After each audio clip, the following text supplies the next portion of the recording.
வணக்கங்கள். ஆரோவில்லிலிருந்து. சண்முகப்பிரியாவுக்கு ஒரு பெரிய தேங்க்ஸ். ஒரு நல்ல மெசேஜ். இப்பதான் நம்ம அடுத்து என்ன செய்யறது அப்படின்னு பேசிட்டு இருந்தோம். அவங்க அழகான ஒரு மெசேஜ் போட்டாங்க. A light there is that leads, a power that aids. Sri Aurobindo.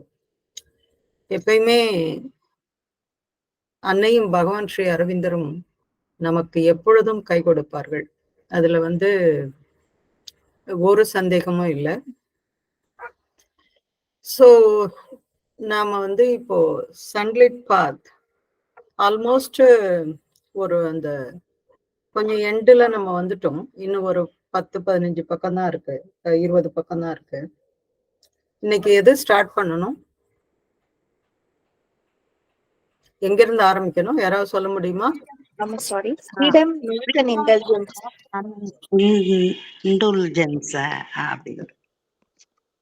Freedom not and intelligence, அதுவா?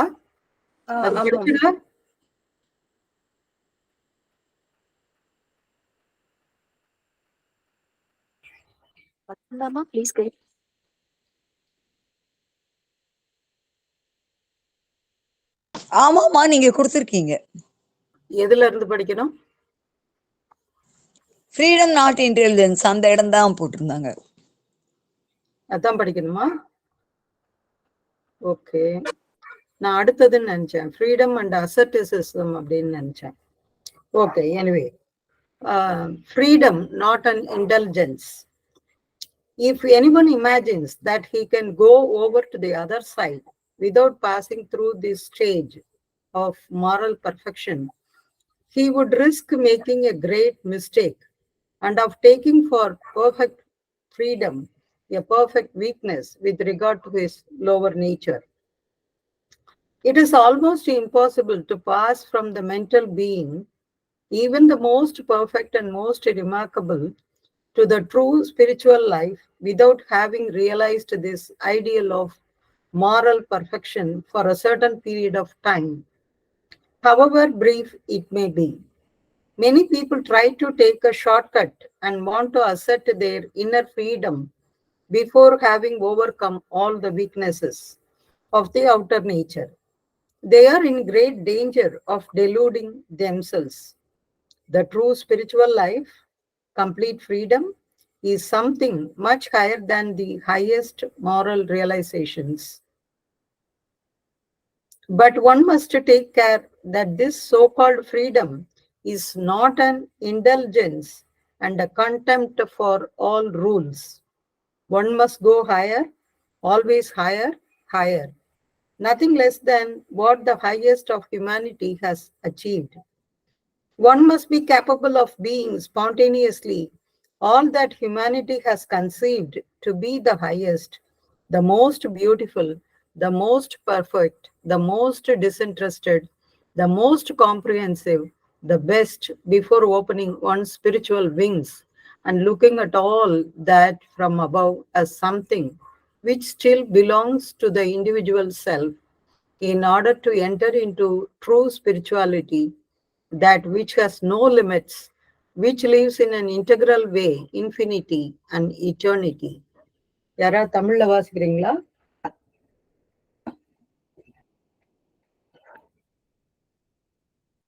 வாசிங்கம்மா சண்முகப்பிரியா. பக்கம் 306. சுதந்திரமும் முயங்குதல் அன்று. சுதந்திரம் முயங்குதல் அன்று. இந்த கட்டத்தை ஒழுக்கத்தில் பூரணம் கடக்காமல் மறுபக்கத்திற்கு போய்விடலாம் என்று எவனாவது கற்பனை செய்து கொண்டால் அவன் பெரும் தவறு செய்துவிடும் அபாயம் இருக்கிறது.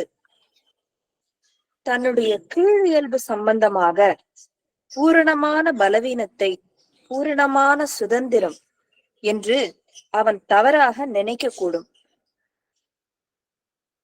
ஒழுக்கத்தில் பூரணம் என்னும் லட்சியத்தை சிறிது காலத்திற்காவது அடைந்திராவிட்டால் மனோமய ஜீவனிலிருந்து அது எவ்வளவு பூரணமானதாகவும் குறிப்பிட்டதாகவும் இருந்த போதிலும் உண்மையான ஆன்மீக வாழ்விற்கு போக முடியாது. பலர் குறுக்கு பாதையில் செல்ல முயல்கின்றனர். புற இயற்கையில் உள்ள எல்லா பலவீனங்களையும் வெற்றி கொள்ளும் முன் தங்களுடைய அக சுதந்திரத்துக்கு உரிமை கொண்டாட விரும்புகின்றனர். தங்களை தாங்களே ஏமாற்றிக் கொள்ளும் பெரும் ஆபத்து அவர்களுக்கு இருக்கிறது. உண்மையான ஆன்மீக வாழ்க்கை, முழு சுதந்திரம், மிக உயர்ந்த ஒழுக்க வாழ்க்கையை விடவும் உயர்ந்ததாகும். ஆனால் அவர்கள் சுதந்திரம் என்று சொல்லிக் கொள்வது கீழியல்பின் பலவீனங்களில் முயங்குவதாகும். எல்லா விதிகளையும் அலட்சியப்படுத்துவதாகவும் இருந்து விடாதபடி அவர்கள் கவனமாக இருக்க வேண்டும். நீ மேலே மேலே ஏற வேண்டும். மிக உயர்ந்த மனிதர்கள் சாதித்துள்ளவற்றுக்கு குறைந்தது எதுவும் உனக்கு போதியதாக இருக்கக்கூடாது. மனித இனம் மிக உயர்ந்ததாக, மிக அழகுள்ளதாக, மிக பூரணமானதாக, முற்றிலும் சுயநலமற்றதாக, மிக விரிவானதாக, மிக சிறந்ததாக கருதி வைத்திருப்பவர்களை எல்லாம் நீ இயல்பாகவே பெற்றிருக்கும் நிலையை அடைந்த பிறகுதான் நீ உன் ஆன்மீக சிறகுகளை விரித்து மேலே சென்று அந்த பூரணங்கள் எல்லாம் தனி ஆன்மாவை சேர்ந்தவையே என்பதை கண்டு எல்லையில்லாததும் ஆனந்தத்திலும் நித்தியத்திலும் பூரணமாக வாழ்வதுமான உண்மையான ஆன்மீக வாழ்வை அடைய முடியும். நன்றிமா. If anyone imagines that he can go to the other side without passing through this stage of moral perfection, அதாவது ஒரு சாதாரண மனித நிலையிலிருந்து அன்னை இதை சொல்கிறார். மாரல் அப்படின்னு சொன்னாக்க எல்லா விதமான டிசிப்ளின், அததான் இங்க நாம முக்கியமா ஒரு குறிப்பாக எடுத்துக்கணும். சாதாரணமாக இந்த சன்லிட் பாத்திலேயே மதர் சொல்லியிருப்பாங்க, எல்லாத்தையும் வெளியில இருந்து ஆரம்பிக்கணும் அப்படின்னு சொல்லிட்டு. வெளியில இருந்து ஆரம்பிச்சு உள்ளுக்குள்ள போகணும். நம்முடைய புற நடவடிக்கைகள் இல்லாட்டி புறத்தை நாம் செய்யும் வேலைகள் அதெல்லாம் மிகவும் சிறப்பானதாக, அதுக்கப்புறம் மிகவும் ஒரு ஒழுங்குமுறை கூடியதாக, நேர்மையானதாக, சுயநலமற்றதாக, இதெல்லாம் வெளியில இருந்து ஆரம்பிக்கணும். ஃபர்ஸ்ட் அந்த வெளியில இருந்து ஆரம்பிச்சு உள்ள போகும்போதுதான் அந்த அக கட்டுப்பாடு இல்லாட்டி இந்த அக சுதந்திரம், ஆன்மீக சுதந்திரம் அப்படின்ற நிலையை அடைய முடியும். இத சன்லிட் பாத்துல ஏற்கனவே ஒரு இடத்துல அன்னை சொல்லி இந்த புக்ல நம்ம படிச்சிருக்கோம். அதாவது அது மாதிரி நம்ம செய்யல அப்படின்னு சொன்னா அந்த மாரல் வேல்யூஸ் அதை எல்லாத்தையும் ஓரளவு சாதாரண மனித நிலையிலிருந்து அதை கடைபிடித்து அதற்கப்புறம் நமக்கு ஒரு ஈகோ அப்படின்றது வரும். ஈகோ அப்படிங்கிறது வேற எதுவும் இல்லை, ஒரு இண்டிவிஜுவாலிட்டி, ஒவ்வொரு மனிதனுக்குமான ஒரு தனித்தன்மை. இப்ப அந்த தனித்தன்மை வந்ததுக்கு அப்புறம் என்ன செய்யணும்? அதை அன்னையிடம் சரணாகதம் செய்ய வேண்டும். அப்பதான் ஆன்மீக வாழ்க்கைக்கு தகுதியுடையவர்களாக நாம் ஆவோம். சோ இதெல்லாம் ஒவ்வொரு ஸ்டேஜ் பை ஸ்டேஜா அன்னை சொல்கிறார். புற ஒழுக்கம் இல்லாட்டி இந்த மாரல் இதெல்லாம் முதல்ல கடைபிடித்து அதற்கப்புறம் நம்முடைய அக சுதந்திரத்திற்கு வரணும். எடுத்த எடுப்புல நம்ம இது போல செஞ்சோம் அப்படின்னு சொன்னாக்கா அதை நம்மள ஒரு பெரிய அபாயத்தில் கொண்டு போய் தள்ளிவிடும். ஏன்னா நம்முடைய வீக்னஸ் எல்லாம் அப்பதான் வெளியே வரும். இது பல குருமார்களுடைய பல ஆன்மீக என்ன சொல்றது தலைவர்களாக இருந்தவர்கள் இல்லாட்டி அது மாதிரியான நிறைய உதாரணங்கள்லாம் இருக்கு. உங்களுக்கு எல்லாம் தெரியும். ஓஷோ இது மாதிரி ஆட்கள் எல்லாம் உங்களுக்கு தெரியும். அமெரிக்கால போய் ஒரு பெரிய ஒரு தீவையே இது பண்ணி அவ்வளோ பெரிய இது பண்ணி கடைசியில அது ஒண்ணும் இல்லாம போயிடுச்சு. ஏன்னு சொன்னா இது மாதிரியான அந்த புற ஒழுக்க அந்த அந்த ஒழுக்கக்கேடு அது ஃபர்ஸ்ட் ஜாகிரதையா அதை பார்த்துட்டு அதுக்கப்புறம் நம்மை நாமே எல்லா அக விஷயங்களையும் நாம அதை டீல் பண்ணி அதுல இருந்து நாம எப்படி வெளியே வர்றது அப்படிங்கிறது தான் நம்முடைய இப்ப மகாபாரத யுத்தம் அப்படின்னு சொன்னா அது யுத்தம் ஒரு சிம்பாலிக்கா சொல்லப்படுறதுதான் அப்படின்னு சொல்றாங்க ஒரு சிலர் எல்லாம். கிருஷ்ணர் நிஜமாவே சொன்னாரா அப்படிங்கிற மாதிரி எல்லாம் சொல்றாங்க. இல்லாட்டி இவ்வளவு பெரிய பகவத்கீதையை ஒரு போர்க்களத்தில் எப்படி சொல்ல முடியும்? அப்படியெல்லாம் வந்து ஆளாளுக்கு ஒரு கேள்வி எழுப்புறாங்க. எது எப்படி இருந்தாலும் அது ஒரு பெரிய ஒரு சத்தியத்தை போதிக்கும் ஒரு நூலாக நமக்கு இருக்கிறது. சோ அது மாதிரிதான் நம்ம வந்து முதல்ல நம்முடைய இந்த புறத்தே இருக்கிற ஒரு மாரல் பர்ஃபெக்ஷன், அந்த பூர்ணத்துவத்தை முதல்ல அதை கடைபிடிக்கணும். அதுக்கப்புறம் he would risk of making a great mistake and of taking for perfect freedom a perfect weakness with regard to his lower nature. நம்முடைய கீழ் இயல்புகள், அதுல இருக்கிற பலவீனங்கள் அதெல்லாம் மேல வந்து அதுக்கப்புறம் அது ஒரு பெரிய அபாயத்தை வந்து உண்டாக்கும். நாம வந்து பகவான் ஸ்ரீ அரவிந்தர் அன்னை அவர்களுடைய போதனைகளை படிச்சாலே இது வந்து தெரியும். ஒரு எல்லாரையும் வந்து அவங்க அப்படியே ஒரு டிசைபிள்ஸா ஏத்துக்கல, ஆஷ்ரமைட்ஸா அவங்க வந்து ஏத்துக்கல. அதே போல ஆரோவில் ஆரம்பிக்கப்பட்ட பொழுது கூட அந்த 68ல எல்லாம் யாருமே வந்து ஒரு நாள் நைட்டு கூட ஆரோவில்ல வந்து தங்கக்கூடாது அன்னையின் அனுமதி இல்லாமல். ஏன்னு சொன்னா சில கண்டிஷன்ஸ் எல்லாம் வச்சிருந்தாங்க. அதெல்லாம் ஃபுல்ஃபில் ஆனாதான், அன்னையே ஓகேன்னு சொன்னாதான் இங்க வந்து இருக்க முடியுமே தவிர, இல்லாட்டி அவங்க இங்க இருக்கக்கூடாது, இருக்க முடியாது. இதெல்லாம் நம்முடைய சாதாரண மனிதர்களுக்கு தேவையான ஒரு விஷயம். நாம எப்படி நடந்துக்கணும், இல்லாட்டி எப்படி நம்ம சில சட்டதிட்டங்களை எல்லாம் அதை வந்து ஃபாலோ பண்ணணும், இதெல்லாம் நமக்கு வந்து சொல்லிக் கொடுக்கப்பட்ட ஒன்று. இதை கடந்து போகும் பொழுதுதான் நம்மளுடைய அந்த அக சுதந்திரம் அப்படிங்கிறது வரும். It is almost impossible to pass from the mental being, even the most perfect and most remarkable, to the true spiritual life without having realized this ideal of moral perfection for a certain period of time, however brief it may be. இது வந்து almost இம்பாசிபிள்னே சொல்றாங்க. அந்த moral perfection இல்லாம ஒரு மனிதன் வந்து இந்த அடுத்த கட்டத்திற்கு போக முடியாது அப்படின்னே சொல்றாங்க. இந்த சமயத்துல எனக்கு ஒரு கதை ஞாபகம் வருது.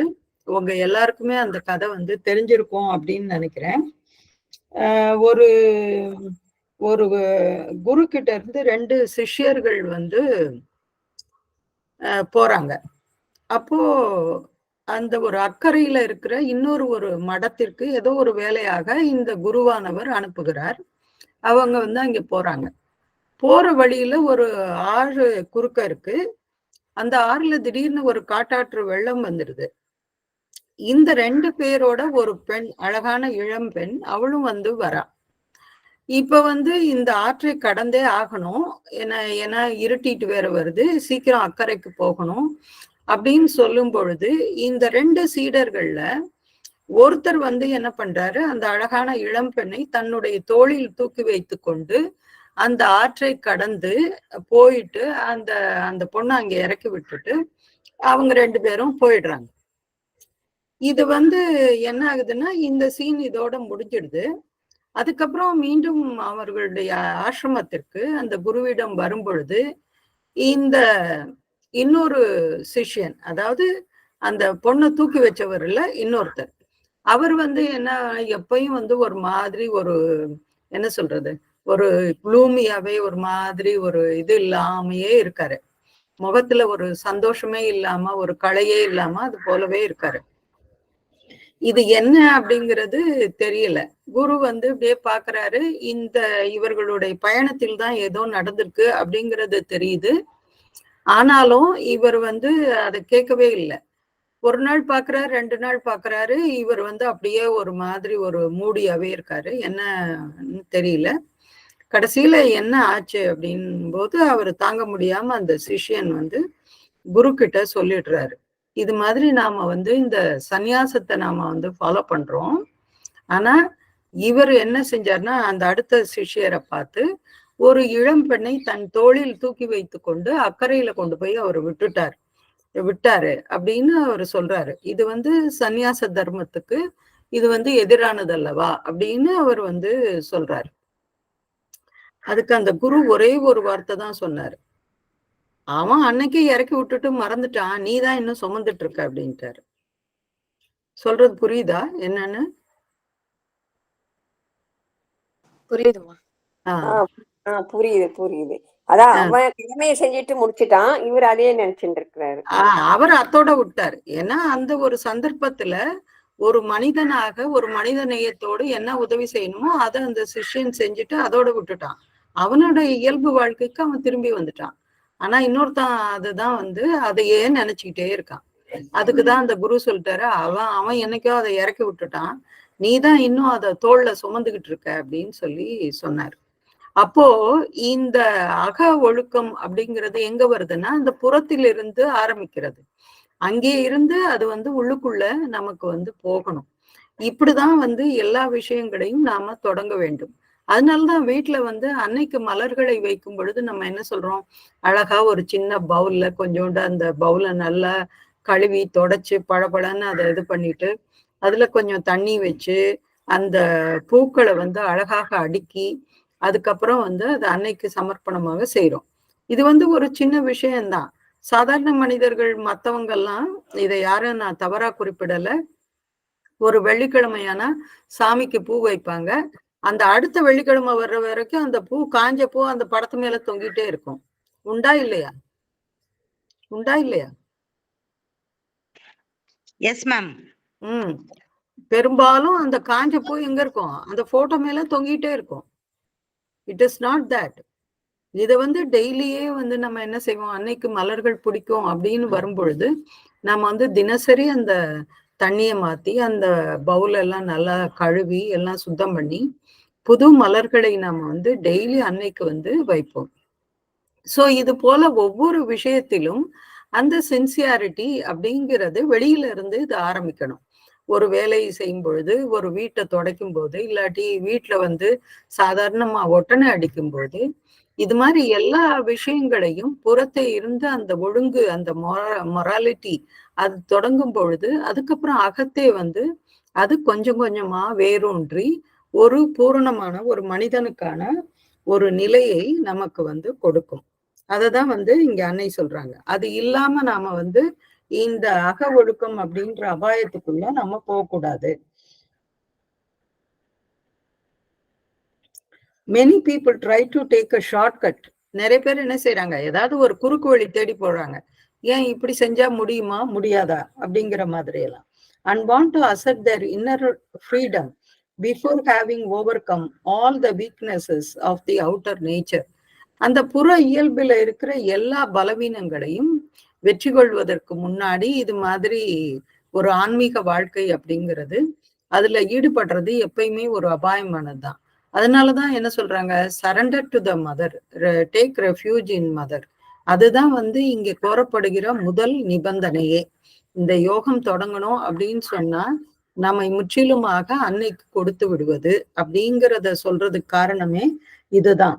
ஏன்னு சொன்னா நம்மால இந்த நம்முடைய கீழ் இயல்புகளை ஒன்றும் செய்ய முடியாது. அதை அவ்வளவு தூரம் மாற்ற முடியாது. கொஞ்சம் நாய்வால் மாதிரி அதை ஒரு நிமிஷம் செய்வோம், அடுத்த நிமிஷம் திருப்பியும் அதேபடியே ஆயிடும்.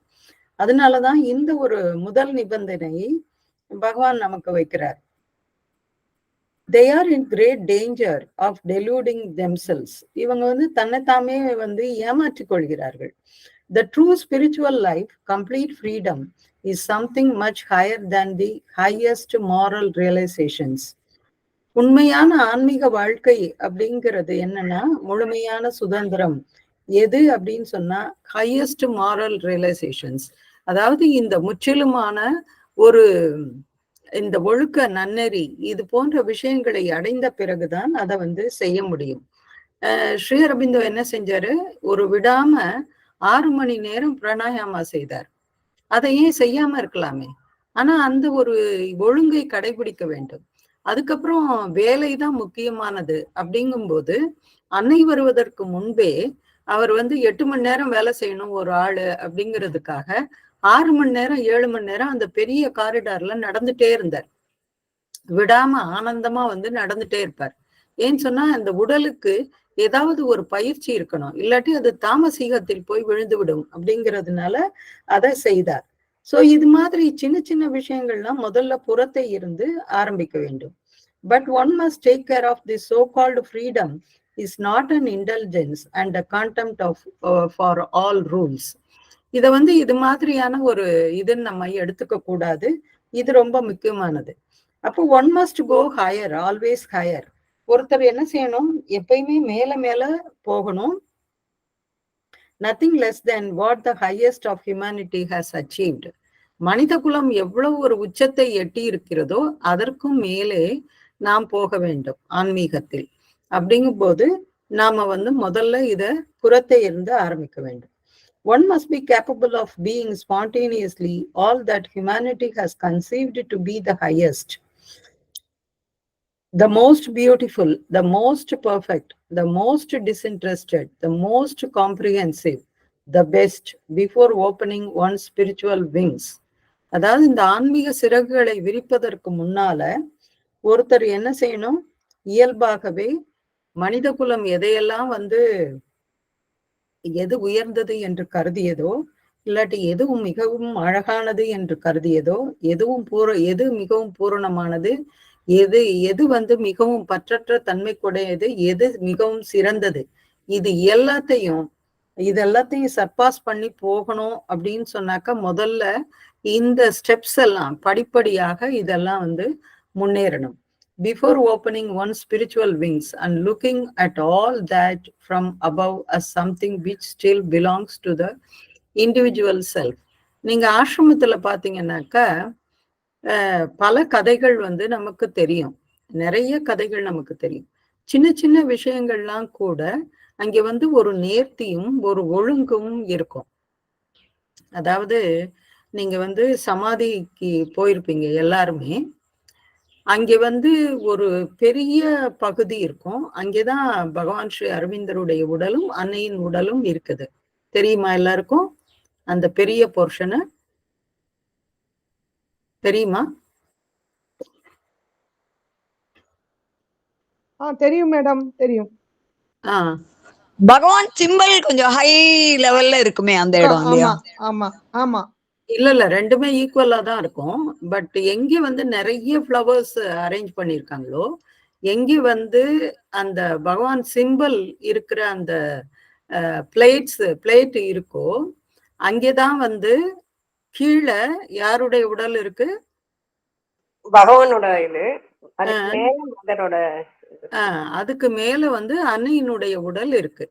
இந்த இன்னொரு பக்கம் இருக்க ஒரு சின்னது, முன்னாடி துளசி போட்டு ஒரு தட்டு, வெள்ளி தட்டு வச்சிருப்பாங்க. இப்ப அந்த துளசி தட்டு இல்ல இங்க. ஞாபகம் இருக்கா? நிறைய வருஷம் மேடம், கொரோனாவுக்கு முன்னாடி இருந்தது, கொரோனாக்கு அப்புறம் எடுத்துட்டாங்க. அப்புறம் எடுத்துட்டாங்க. கரெக்ட். அந்த இடம் ஒரு எம்டி தொட்டி தான். ஓகேவா? அது எம்டி தான். அதுல எதுவுமே கிடையாது.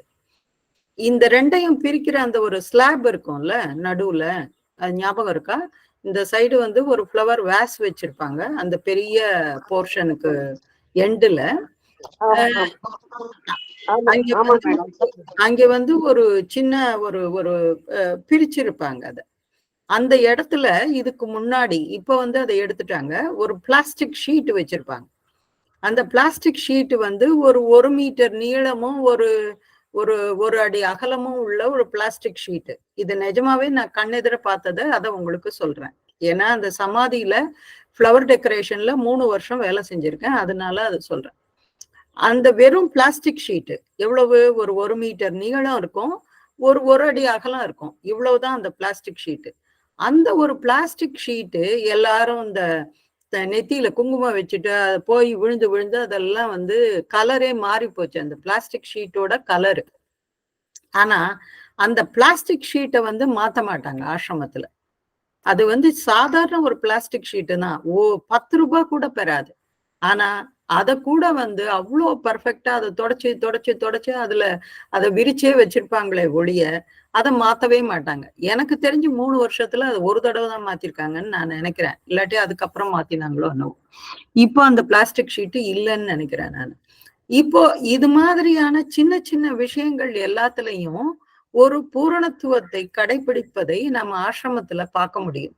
அதே போல ஒரு முறை ஒரு அன்னையை பற்றின ஒரு எக்ஸிபிஷன் ஒரு கண்காட்சி அந்த பீச் எக்ஸிபிஷன் ஹவுஸ்ல வச்சிருந்தாங்க. அதுல பாத்தீங்கன்னா அன்னைக்கு ஒருத்தர் டைரி அனுப்புறாரு. அதுல நான் இவ்வளவு நூல் நெய்தேன் அப்படின்னு சொல்லி அவர் எழுதியிருக்காரு. அந்த சிட்டு அந்த நோட்புக்கை வந்து டெய்லி அவர் அன்னைக்கு அனுப்புறாரு. அன்னை அதை பார்த்து விட்டு ஒரு கையொப்பம் இடுகிறார். இது ஒரு சாதகர் செய்வது. இதே போல எத்தனை சாதகர்கள், எத்தனை சின்ன சின்ன சிட்டு, இது மாதிரி நோட்புக்கு, இது அத்தனையும் அன்னைக்கு போய் அன்னையினுடைய பார்வைக்கு போய் அவர் கையெழுத்திட்ட பின் திருப்பி அந்த சாதகருக்கு போகும். அப்போ அவங்களுக்கு இதுக்கெல்லாம் நேரம் இருக்கா? நமக்கெல்லாம் எல்லாத்துக்கும் நேரம் இல்லைங்கிறோம். படிக்கிறதுக்கு நேரம் இல்லை, எழுதுறதுக்கு நேரம் இல்லை, எதுக்குமே நாம நேரம் இல்லைன்றோம். ஆனா அன்னையை அப்படியே ஒரு கற்பனை செய்து பார்த்தால் அந்த மகா சக்தி அப்படின்னா பராசக்தின்னு தான் சொல்லணும். அவ்வளோ வேலை வந்து அவங்க செய்யறாங்க. இதெல்லாம் ஏன் ஒரு உதாரணமாக நமக்கு செய்து காட்டுகிறார்கள். என்ன செய்யணும், எப்படி நாம வந்து நம்முடைய வாழ்க்கையை நாம நடத்தணும் அப்படின்னு சொல்லிட்டு அதை வந்து ஒரு உதாரணமாக நமக்கு காட்டுகிறார்கள். அப்போ அந்த மனித குலம் மிக உச்சத்தை அடைந்த ஒரு நிலையில் கூட இந்த பூரணத்துவம் தான் அதற்கு வந்து அடிப்படையாக எல்லாத்திற்குமாக இருக்கு. Which belong to the individual self in order to enter into true spirituality that which has no limits. உண்மையான ஆன்மீகம் அப்படிங்கிறது அதுக்கு எல்லையே இல்லை. இப்போ சில இவங்கெல்லாம் வருவாங்க இங்க, எனக்கு வந்து அந்த அனுபவம் கிடைச்சது, இந்த அனுபவம் கிடைச்சது, சிரிப்பா வரும். ஆன்மீக அனுபவம் இப்படி கிடைச்சது, அப்படி கிடைச்சது அப்படின்னு எல்லாம் வந்து எங்கள்கிட்ட சொல்றவங்க இருக்காங்க. எங்களுக்கு எனக்கு சிரிப்பா வரும். ஏன்னு சொன்னா இந்த அன்னை சொன்னது போல இந்த ஆன்மீகத்திற்கு ஏதாவது லிமிட் இருக்கானா? இல்லவே இல்லை. அது எவ்வளவோ வந்து என்ன சொல்றது, இந்த நட்சத்திரங்கள் போல, இந்த பால்வழி மண்டலங்கள் போல எவ்வளவோ, இல்லாட்டி இந்த ஒரு கடற்பரப்பில் இருக்கும் மணல் துகள்கள் போல அவ்வளவு அது இதுவே எல்லையே இல்லாம அது பாட்டு போயிட்டே இருக்கும். ஆன்மீகத்திற்கு அப்படிங்கிறது அதுக்கு ஒரு எல்லை இல்லை. which lives in an integral way, infinity and eternity. இத வந்து அழகா சொல்லி முடிச்சுட்டாங்க. அது வந்து இன்ஃபினிட்டி, அதே சமயம் இட்டர்னிட்டி. இந்த நித்தியத்திலும் பூரணமாக வாழ்வதுமான உண்மையான ஆன்மீக வாழ்வை அடைய முடியும் அப்படின்னு அன்னை சொல்லிட்டாரு. சோ நமக்கு வந்து முதல்ல ஓரளவு நம்முடைய வாழ்க்கையில் சில டிசிப்ளின் எல்லாம் ஃபாலோ பண்ணணும். அதற்கப்புறமாக தான் இத வந்து நம்முடைய ஆன்மீக அக பயணத்தை மேற்கொள்ள வேண்டும். இல்லாவிட்டால் பலவிதமான அபாயங்களை சந்திக்க நேரிடும். அடுத்தது யாராவது வாசிக்கிறீங்களா? மேடம் நான் வாசிக்கிறேன் மேடம். மேடம் நான் வாசிக்கிறேன் மேடம். வாசிங்க சித்ரா. சுதந்திரமும் கடுமையான சுயமறுப்பும் எல்லா பற்றுகளில் இருந்தும் விடுபட்டிருத்தல் என்றால் இங்கிலீஷ்ல வாசிங்க ஃபர்ஸ்ட். யாராவது இங்கிலீஷ் இல்ல மேடம் என்கிட்ட. வேற யாராவது இங்கிலீஷ்ல நான் படிக்கட்டுமா மேடம்? ஆயத்திலி படிங்க மேடம். நான் ஒரே ஒரு ஷேர் பண்ணிக்கணும். இப்பதான் மேடம் ஒரு 2 days பேக் 17ஆம் தேதி தான் நான் ஆசிரம் போயிட்டு வந்தேன். அதுல வந்து இந்த ஷீட் இருக்கு மேடம், பார்த்தேன் நானு. இருக்கா? சரி சரி, நான் கவனிக்கல. ஏன்னா நடுவுல கொஞ்ச நாள் இல்லன்னு நினைக்கிறேன் நானு. நான் முன்னாடி ஒரு தடவை போயிருந்தேன் மேடம். தின்னா இருந்தது, இப்ப கொஞ்சம் திக்கா இருக்கு அந்த sheet. Okay, thank you. Thank you madam. Freedom and asceticism. To be free from all attachment does not mean running away from all occasion for attachment. All these people who assert this asceticism not only run away but wants others not to try. This seems so obvious to me. When you need to run away from a thing in order not to experience it, it means that you are not above it. You are still on the same level. Anything that suppresses, diminishes, or lessens cannot bring freedom. Freedom has to be experienced in the whole of life and in all sensations. As a matter of fact, I have made a whole series of studies on the subject, on the purely physical plane. In order to be above all possible error, we tend to eliminate any occasion for error. For example, if you do not want to say any useless words, you stop speaking. People who take a oath of silence imagine that this is control of speech. It is not true. It is only eliminating the occasion for speech and therefore for saying useless things. It is the same thing with food. Eating only what is necessary, but the natural tendency is to fast, it is a mistake. Okay Maithili, thank you. Thank you, madam. Thank you. Chitra, இத தமிழ்ல வாசிங்கம்மா. படிக்கிறேன் madam. ம். சுதந்திரமும் கடுமையான சுயமறுப்பும். எல்லா பற்றுகளிலிருந்தும் விடுபட்டிருத்தல் என்றால் பற்று ஏற்படக்கூடிய சந்தர்ப்பங்களில் எல்லாம் இருந்தும் ஓடிவிடுதல் என்று பொருளாகாது. தங்களுடைய சுய மறுப்பை வலியுறுத்துகிற இவர்கள் எல்லோரும் அவ்வாறு ஓடுவது மட்டுமல்லாமல் மற்றவர்களையும் சிக்கிக் கொள்ளாதீர்கள் என்று எச்சரிக்கிறார்கள். ஒரு விஷயத்தை அனுபவிக்காமல் இருக்க வேண்டுமானால் அதிலிருந்து ஓடிவிட வேண்டிய நிலையில் நீ இருந்தால் நீ இன்னும் அதை தாண்டவில்லை, நீ இன்னும் அதே மட்டத்தில் தான் இருக்கிறாய் என்று அர்த்தம். எனக்கு இது மிக தெளிவாக தெரிகிறது. அமுக்கி வைக்கிற, சுருக்குகிற, குறைகிற எதுவும் சுதந்திரத்தை தராது. முழு வாழ்விலும் எல்லா உணர்ச்சிகளிலும் சுதந்திரத்தை அணிவிக்க வேண்டும். மேடம் இன்னொன்னு படிக்கும். உண்மையில் இது விஷயமாக முற்றிலும் தூல தளத்தில் பல ஆய்வுகள் நடத்தி இருக்கின்றேன். பிழையே செய்யாமல் இருப்பதற்காக, பிழை செய்வதற்கான சந்தர்ப்பமே இல்லாதிருக்க செய்ய நினைக்கிறோம். உதாரணமாக, பயனற்ற சொற்களை பேசாமல் இருப்பதற்காக பேசுவதையே நிறுத்திவிடுகிறாய். மௌன விரதம் மேற்கொள்ளும் மனிதர்கள் அதை பேச்சை கட்டுப்படுத்துதல் என்று நினைக்கிறார்கள். அது உண்மை அன்று. அது பேசுவதற்கான சந்தர்ப்பத்தை, அதன் மூலம் பயனற்ற சொற்களை பேசும் சந்தர்ப்பத்தை நீக்குதல் தான். உணவு விஷயமும் இப்படித்தான். தேவையானதை மட்டும் உண்பதுதான் உணவு கட்டுப்பாடு. ஆனால் இயற்கைக்கு உபவாசம் இருப்பது அது தவறு. Thank you madam. சுதந்திரமும் கடுமையான சுய மறுப்பும். எல்லா பற்றுகளிலிருந்தும் விடுபட்டிருத்தல் என்றால் பற்று ஏற்படக்கூடிய சந்தர்ப்பங்களில் எல்லாம் இருந்து ஓடிவிடுதல் என்று பொருளாகாது. இப்போ மதர் என்ன சொல்றாங்கன்னா, you should become a warrior அப்படிங்கிறாங்க. இது நமக்கு ஒரு விஷயம் நமக்கு நடக்குது அப்படின்னு சொன்னாக்க அதற்கு ஒரு காரணம் இருக்கு. அதை டீல் பண்ணுவதற்கான ஏதோ ஒண்ணு, அதை எப்படி நம்ம சமாளிப்பது, அதிலிருந்து எப்படி நாம் வெளிவருவது, அதற்கு நம்முடைய திறன் என்ன இருக்கு நமக்குள்ள, அதெல்லாம் அன்னைக்கு தெரியும். அந்த திறனை எப்படி வெளிக்கொணர்வது, அப்பதான் நம்ம லைஃப்ல ஒரு முன்னேற்றம் அடைய முடியும். அதுல இருந்து ஒரு பாடத்தை கற்றுக்கொள்ள முடியும். அப்போ அதுக்கு ஒரு உதாரணமாக திகழ முடியும். சோ இதுதான் அன்னையினுடைய ஒரு கான்செப்ட். இங்க எல்லா பற்றுகளிலிருந்தும் விடுபட்டிருத்தல் என்றால் பற்று ஏற்படக்கூடிய சந்தர்ப்பங்களில் எல்லாம் இருந்து ஓடிவிடுதல் என்று பொருளாகாது. நம்முடைய பூரண யோகமே இதுதான். நாம இந்த வாழ்க்கை ஒரு மாயை, இது ஆசைகளை துறப்பது அப்படின்னு எல்லாம் இதெல்லாம் இது பண்ணிட்டு ஓடுறது வாழ்க்கையை விட்டு ஓடுவது அப்படிங்கிறது நமக்கு எந்த பிரயோஜனமும் இல்லை. ரொம்ப அழகா பின்னாடி வருது, அது அப்புறம் சொல்றேன் நானு. தங்களுடைய சுய மறுப்பை வலியுறுத்துகிற இவர்கள் எல்லோரும் அவ்வாறு ஓடுவது மட்டுமில்லாமல் மற்றவர்களையும் சிக்கிக் கொள்ளாதீர்கள் என்று எச்சரிக்கிறார்கள். இவங்க தான் ஓடுறது மட்டும் இல்லாத மற்றவர்களையும் சொல்றாங்க, இதுல சிக்கிக்காதீங்க அப்படின்னு சொல்லிட்டு. சோ அதனால இந்த எல்லா பற்றுகள், அதாவது ஒருத்தர்கிட்ட இதுவும் அன்னையினுடைய ஒரு புத்தகத்துல வந்ததுதான். ஒரு சாதகருக்கு யாரோ ஒரு விலை உயர்ந்த ஒரு நாற்காலியை கிஃப்டா கொடுக்குறாங்க. அன்னைக்கிட்ட கேட்காம எதையுமே செய்வதில்லை அப்படிங்கிறது, சாதகர்கள் எதுவும் செய்வதில்லைன்னு தெரியும் நம்ம எல்லாருக்கும்.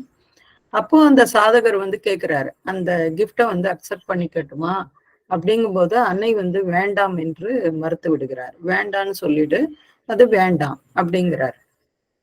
ஏன் அப்படின்னு சொன்னாக்க, இது போல பல இந்த கிஃப்ட் எல்லாம் வரும்பொழுது நமக்கு நாமே என்ன சொல்றது, நம்மளை மிகவும் உயர்வாக எண்ணக்கூடிய பல சந்தர்ப்பங்கள் வந்துவிடும். ரீசெண்டா மோனா சர்க்கார் பத்தி ஒரு பேச்சு வந்தப்போ, அவங்க மோனா சர்க்காரோட இருந்தவங்க சந்தாதி அப்படின்றவங்க, அந்த சாதகி ஒரு விஷயத்த ஷேர் பண்ணாங்க. நிறைய டைரிஸ் வச்சிருக்காராம் மோனாதா. அது எல்லாமே இப்பயும் பத்திரமா இருக்கு, வச்சிருக்காராம். பல சமயங்களில் வந்து மோனாதாவை அன்னை மிகவும் பாராட்டுவாராம். அதை வந்து பாராட்டி அது எழுதியே கொடுப்பாராம், எழுதியே அனுப்புவாராம். ஆனா அது எல்லாத்தையும் வந்து நான் பப்ளிஷ் பண்ண விரும்பல அப்படின்னு மோனாதா வந்து சொல்றாரு. ஏன்னு சொன்னா இது வேண்டாம், எனக்கு வந்து அன்னை மட்டும் போதும் அப்படின்னு அவர் சொல்றார். அதாவது அன்னையினுடைய பாராட்டுகளை அவர் ஏற்றுக்கொள்ளாமல் இல்லை, ஆனால் அதை வந்து வெளிப்படுத்த வேண்டாம் அப்படிங்கிறத மட்டும் அவர் சொல்றாரு. சோ இது போலதான் நாம இருக்கிறதுக்கு இது பழகிக்கணும். அந்த ஒரு எல்லா பற்றுகளிலிருந்தும் விடுபட்டு இருந்தாலும் அதை வந்து நாம எப்படி அதை ஒவ்வொன்றத்தையும் டீல் பண்றோம். ஆரோவில்லோட கான்செப்டே அதுதான். நீ எல்லாத்தையும் அனுபவிக்கணும், ஆனா பற்றற்று இருக்கணும். இன்னைக்கு ஒன்று கொடுக்கப்படும், உனக்கு ஒரு இது கொடுக்கப்படும், ஆனா நான் அடுத்த நாளே அது இருக்காது.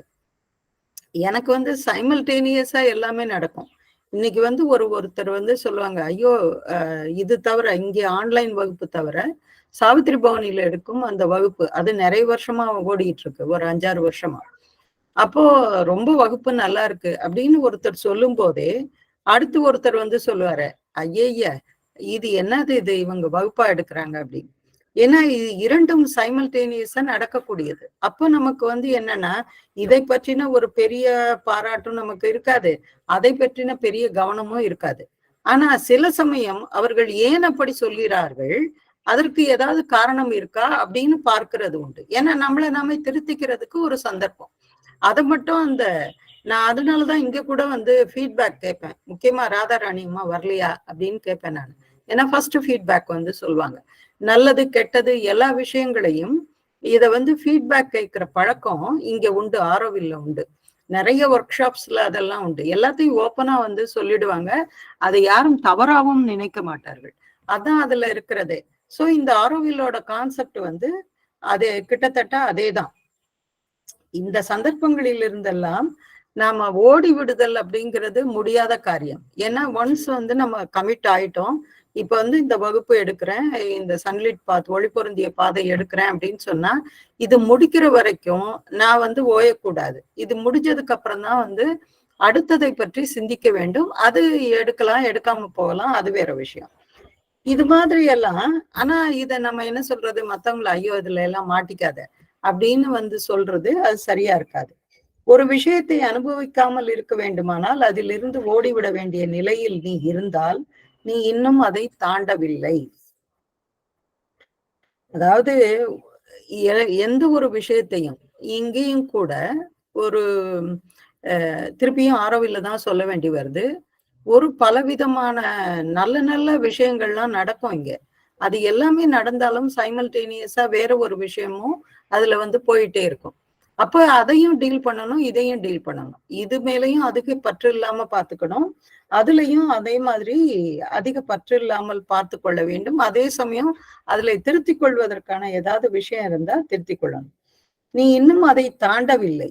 அப்போ வந்து அதை அனுபவிக்கணும், ஆனா அது பற்றற்று இருக்கணும். அதுதான் இது முக்கியமானது. நீ இன்னும் அதே மட்டத்தில் இருக்கிறாய் என்று அர்த்தம். எனக்கு இது மிக தெளிவாக தெரிகிறது. அமுக்கி வைக்கிற, சுருக்குகிற, குறைக்கிற எதுவும் சுதந்திரத்தை தராது.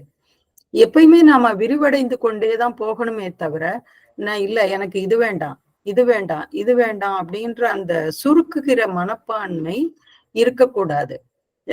அன்னையினுடைய பல புகைப்படங்களை பார்த்தானாக்கா உங்களுக்கு தெரியும், ஒரு அழகாக ஒரு அன்னை அப்படின்னு சொன்னா எப்படி இருப்பாரோ அது போல இந்த ஒரு அழகாக உடை உடுத்தி ரொம்ப பர்ஃபெக்டா அதை வந்து அன்னை வந்து அப்படி உட்கார்ற வீடியோவை நம்ம பார்த்திருப்போம். இது எல்லாம் வந்து வெளியில காண்பிக்கிற ஒரு அழகை போற்றுகிற ஒரு விதமே தவிர, இல்ல அன்னை மேக்கப் பண்ணிட்டு வந்துட்டு இருக்காங்கன்னு சொல்றது சுத்தமா சரி கிடையாது. ஏன்னா இது எல்லாத்தையும் நாம கத்துக்கணும், எப்படி இருக்கணும். அதே சமயம் அன்னை தன்னுடைய ஆயிரக்கணக்கான புடவைகளை எப்போ வந்து ஆசிரமத்திற்கு ஒரு கஷ்டம் வந்ததோ அப்போ வந்து தியூமன் பாய வர சொன்னாங்க. வந்துட்டு இது எல்லாத்தையும் அவர் எழுதுறாரு, ஒரு ரூம் ஃபுல்லா அப்படியே அடுக்கி இருந்தது அப்படின்றாரு. இது எல்லாத்தையும் விற்றுவிட்டு இது வந்து ஆசிரமத்திற்கு ஆனா அந்த செலவுகளுக்காக நீ வந்து பாத்துக்கோ அப்படின்னு சொல்லி அன்னை சொன்னார். அது போல அவர்கள் எல்லாவற்று விஷயங்களிலும் வழிகாட்டியா இருந்து நம்மளை வழி நடத்தியிருக்காங்க. சோ அததான் வந்து இங்க வச்சுக்கணும். அமுக்கி வைக்கிற, சுருக்குகிற, குறைக்கிற எதுவும் சுதந்திரத்தை தராது. முழு வாழ்விலும் எல்லா உணர்ச்சிகளும் சுதந்திரத்தை அனுபவிக்க வேண்டும். இந்த வாழ்க்கை முழுக்கவே நீங்க சாவித்திரியில பாத்தீங்கன்னாக்கா டெத்துக்கும் சாவித்திரிக்கும் நடக்கிற அந்த டிபேட்டே வந்து, அந்த வாக்குவாதமே வந்து இது சம்பந்தமா தான் இருக்கும். இதெல்லாம் சாதாரண வாழ்வு, இதெல்லாம் ஒண்ணும் இல்லை அப்படின்னாக்கா அதை வந்து வேற ஒரு ஆங்கிள் சாவித்திரி விளக்குகிற விதமே வந்து அது அலாதி. ஏன்னு சொன்னா முழு சுதந்திரம் அங்கே இருக்கு, நாம் பார்க்கும் பார்வையில் அது இருக்கு. உண்மையில் இது விஷயமாக முற்றிலும் தூளதளத்தில் பல ஆய்வுகள் நடத்தி இருக்கிறேன். அன்னை வந்து எப்பயுமே இது சும்மா இருக்கிறது இல்லை. அவங்க வந்து என்ன செய்யறாங்க, இந்த விஷயமா எப்படியெல்லாம் நமக்கு ஃப்ரீடம் அப்படிங்கிறது என்னது, இது எங்க இருந்து வருது அப்படிங்கிறத பல விதத்தில் ஆய்வுகள் செய்திருக்காங்க. பிழையை செய்யாமல் இருப்பதற்காக, பிழை செய்வதற்கான சந்தர்ப்பமே இல்லாதிருக்க செய்ய நினைக்கிறோம். ஐயோ இது வந்தா இது செஞ்சா இது மிஸ்டேக் வந்துடும், அது செஞ்சா அது மிஸ்டேக் வந்துடும், அதனால செய்ய வேண்டாம் அப்படின்ட்டு இருந்தாக்க கடைசியில எங்கேயோ போய் மொத்தமா வந்து விடுவோம். உதாரணமாக அதற்கு எக்ஸாம்பிளும் கொடுக்குறாங்க.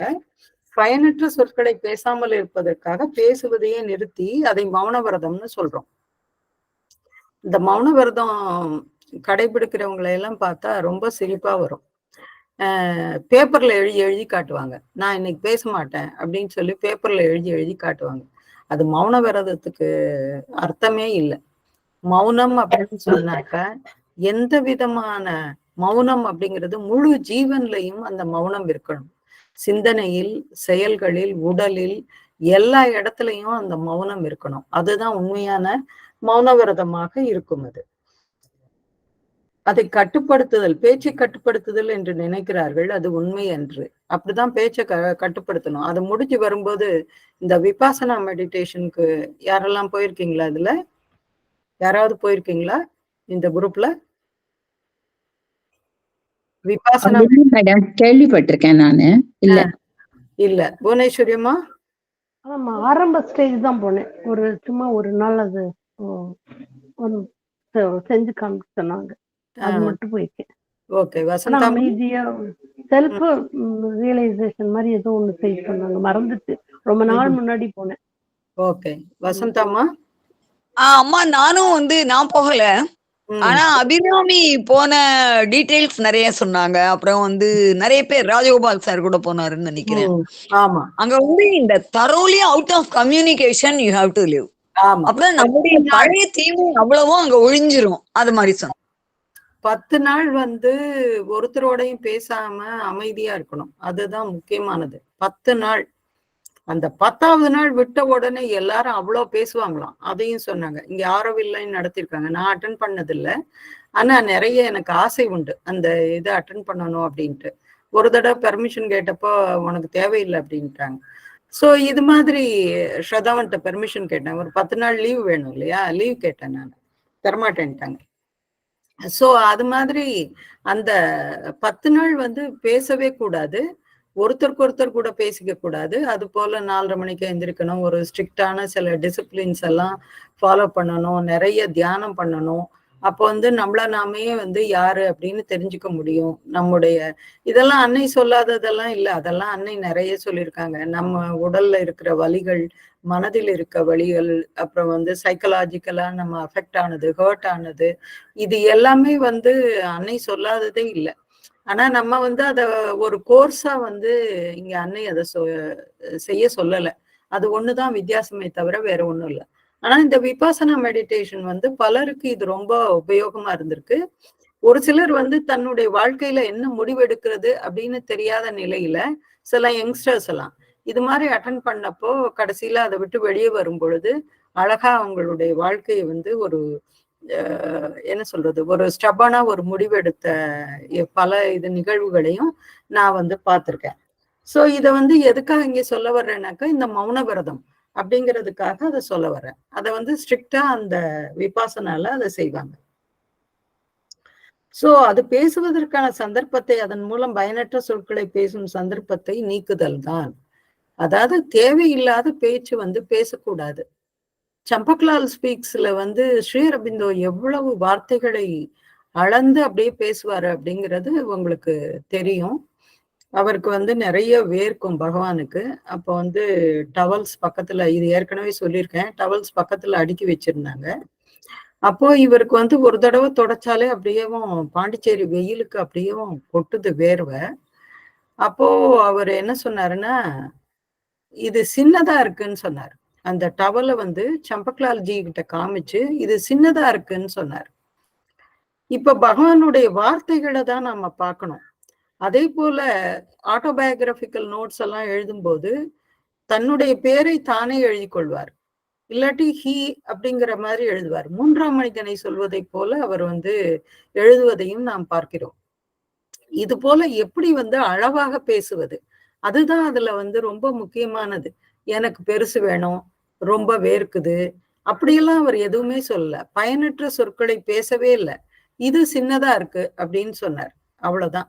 அத வந்து எனக்கு வேணும், எனக்கு வேணும், I want it, I need it, இந்த வார்த்தைகளை எல்லாம் ஐங்கிறது, தேவைங்கிறது, இது எல்லாத்தையும் அவர் வந்து உபயோகிக்கவே இல்லை அந்த வார்த்தைகளை எல்லாம். சோ இப்படிதான் நம்ம வந்து ஒருவரிடம் பேசும் பொழுதோ இல்லாட்டி ஒரு கம்யூனிகேட் பண்ணும்போது, எங்களுக்கு வந்து நிறைய இமெயில்ஸ் மூலமா கம்யூனிகேட் பண்ணிக்கிறது வழக்கம். நாங்க அப்பெல்லாம் கிட்டத்தட்ட எதையாச்சும் இதை ஃபாலோ பண்ணலாம் அப்படின்னு ஒரு கான்சியஸா அதை எழுதும்போது, ஒரு அவசரம் இல்லாம எழுதும்போது கடைபிடிப்பது உண்டு. சோ இதெல்லாம் செய்யணும். அதே போலதான் உணவு விஷயமும். அதாவது ஒண்ணு கண்டதையும் சாப்பிடணும், இல்லாட்டி ஒரேடியா ஃபாஸ்டிங் இருக்கணும். அது ரெண்டுமே தவறானது. நமக்கு எது தேவையோ அதை மட்டும் சாப்பிடணும். அதுதான் உண்மையான உணவு கட்டுப்பாடு. ஆனால் இயற்கையான போக்கு உபவாசம் இருப்பது. ஒரு வாரம் ஃபுல்லா உபவாசம் இருக்கிறது, இல்லாட்டி என்ன சொல்றது, விரதம் அப்படிங்கிற பேர்ல இன்னும் ஒரு நல்ல விஷயங்கள்லாம் சாப்பிடுறது. சோ அதெல்லாம் உபவாசத்துக்கு அர்த்தமே இல்லை. வெறுமன தண்ணி மட்டுமே குடிச்சிட்டு இருக்கிறவங்க இருக்காங்க, வெறும் காற்றை மட்டுமே சுவாசித்து வாழ்கிறவர்கள் இருக்காங்க. அது ஒரு கைண்ட் ஆஃப் உபவாசம். அப்படியெல்லாம் இங்க நிறைய பேர் ஆரோவில் எல்லாம் எக்ஸ்பெரிமெண்ட் பண்றது உண்டு. தாங்களே எக்ஸ்பெரிமெண்ட் பண்ணி பார்த்துக்குவாங்க. அது ஆரோவில் இடம் கொடுக்கும். அது அடுத்தது யாராவது இங்கிலீஷ்ல வாசிங்க, ஒரு 2 பேரா வாசிங்க, சைலன்ஸ் வரைக்கும் வாசிங்க. சண்முகப்பிரியா. யாரும் வாசிக்கிறதா நான் வாசிக்கிறேன். ஓகே. பேஜ் 207. அம்மா இல்லையா இன்னைக்கு? அம்மா இல்லையா? புக் சார் போயிருக்காங்கம்மா. ஓகே ஓகே ரைட், வாசிங்க. For fear of being mistaken in our actions, we stop doing anything at all. இது முடிச்சிட்டோமா? ஆமா ஆமா. இல்ல இது வாசிக்கணும், வாசிங்க. ஓகேம்மா. For fear of being mistaken in our actions, we stop doing anything at all. For fear of being mistaken in our speech, we stop speaking. For fear of eating for the pleasure of eating, we do not eat at all. This is not freedom. It is simply reducing the manifestation to a minimum. And the natural conclusion is nirvana. But if the Lord wanted only nirvana, nothing but nirvana would exist. It is obvious that he conceives of the coexistence of all opposites, and that for him this must be the beginning of a totality. So obviously, if one feels meant for that, one can choose only one of his manifestations, that is to say, the absence of manifestation. But it is still a limitation. And this is not the only way to find him. Far from it. It is a very common tendency which probably originates from an ancient suggestion, or perhaps from some lack, some incapacity. Reduce one's needs, reduce one's activities, reduce one's words, reduce one's food, reduce one's active life, and all that becomes so narrow. In one's aspiration not to make any more mistakes, one eliminates any occasion for them. It is not a cure. But the other way is much, much more difficult. Silence. Okay, இது யாராவது தமிழ்ல வாசிங்க. அம்மா படி இல்லைங்கம்மா. யார்? பாக்யலட்சுமி படிங்கம்மா. அம்மா ராதாராணி அம்மா கை உயர்த்திருப்பாங்க. பரவாயில்லம்மா, நீங்க படிங்கம்மா. தேங்க்யூம்மா. நன்றிங்கம்மா, நன்றி. நமது வேலைகளில் பிழை நேர்ந்துவிடக் கூடாது என்பதற்காக வேலை செய்வதை நிறுத்தி விடுகிறோம். பேச்சில் தவறு ஏற்பட்டு விடக்கூடாதே என்பதற்காக பேசுவதையே நிறுத்தி விடுகிறோம்.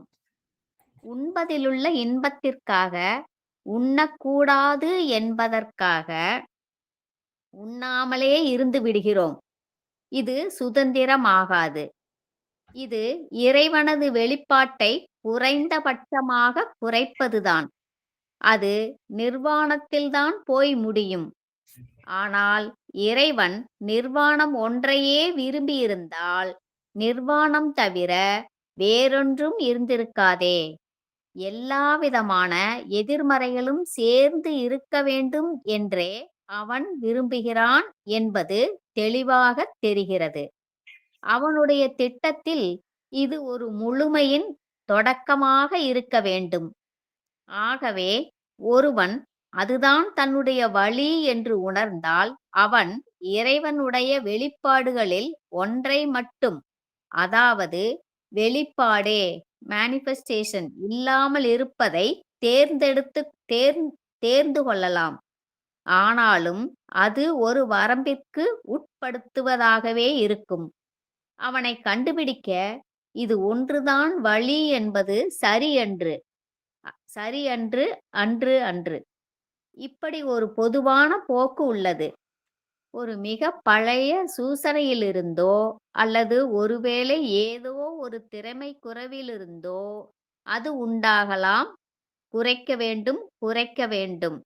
நமது தேவைகளை குறைக்க வேண்டும், வேலைகளை குறைக்க வேண்டும், பேச்சை குறைக்க வேண்டும், உணவை குறைக்க வேண்டும், சுறுசுறுப்பான வாழ்க்கையை குறைக்க வேண்டும்.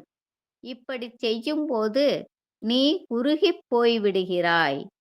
உன்னுடைய ஆர்வத்தில் பிழை ஏதும் ஏற்பட்டுவிடக் கூடாதே என்பதற்காக பிழை ஏற்படக்கூடிய சந்தர்ப்பமே இல்லாமல் செய்கிறாய். இதனால் குணம் ஏற்படாது. ஆனால் இன்னொரு வழி இருக்கிறதே, அது இதைவிட கடினமானது, மிக கடினமானது. நன்றி. தேங்க்யூம்மா. அதாவது நம்ம ஒரு வேலை செய்யறோம், அந்த வேலையில ஏதாவது மிஸ்டேக் வந்துடக்கூடாது அப்படிங்கிறதுக்காக வேலை செய்வதையே நாம நிறுத்திடுறோம். அது சரி கிடையாது. ஏன்னு சொன்னா இது இன்னும் சுருங்கி கடைசியில ஒண்ணும் இல்லாம போயிடுவோம் நம்ம. அதாவது நம்முடைய யோகம் அப்படிங்கிறது விரிவடைந்து கொண்டே செல்ல வேண்டுமே ஒழிய,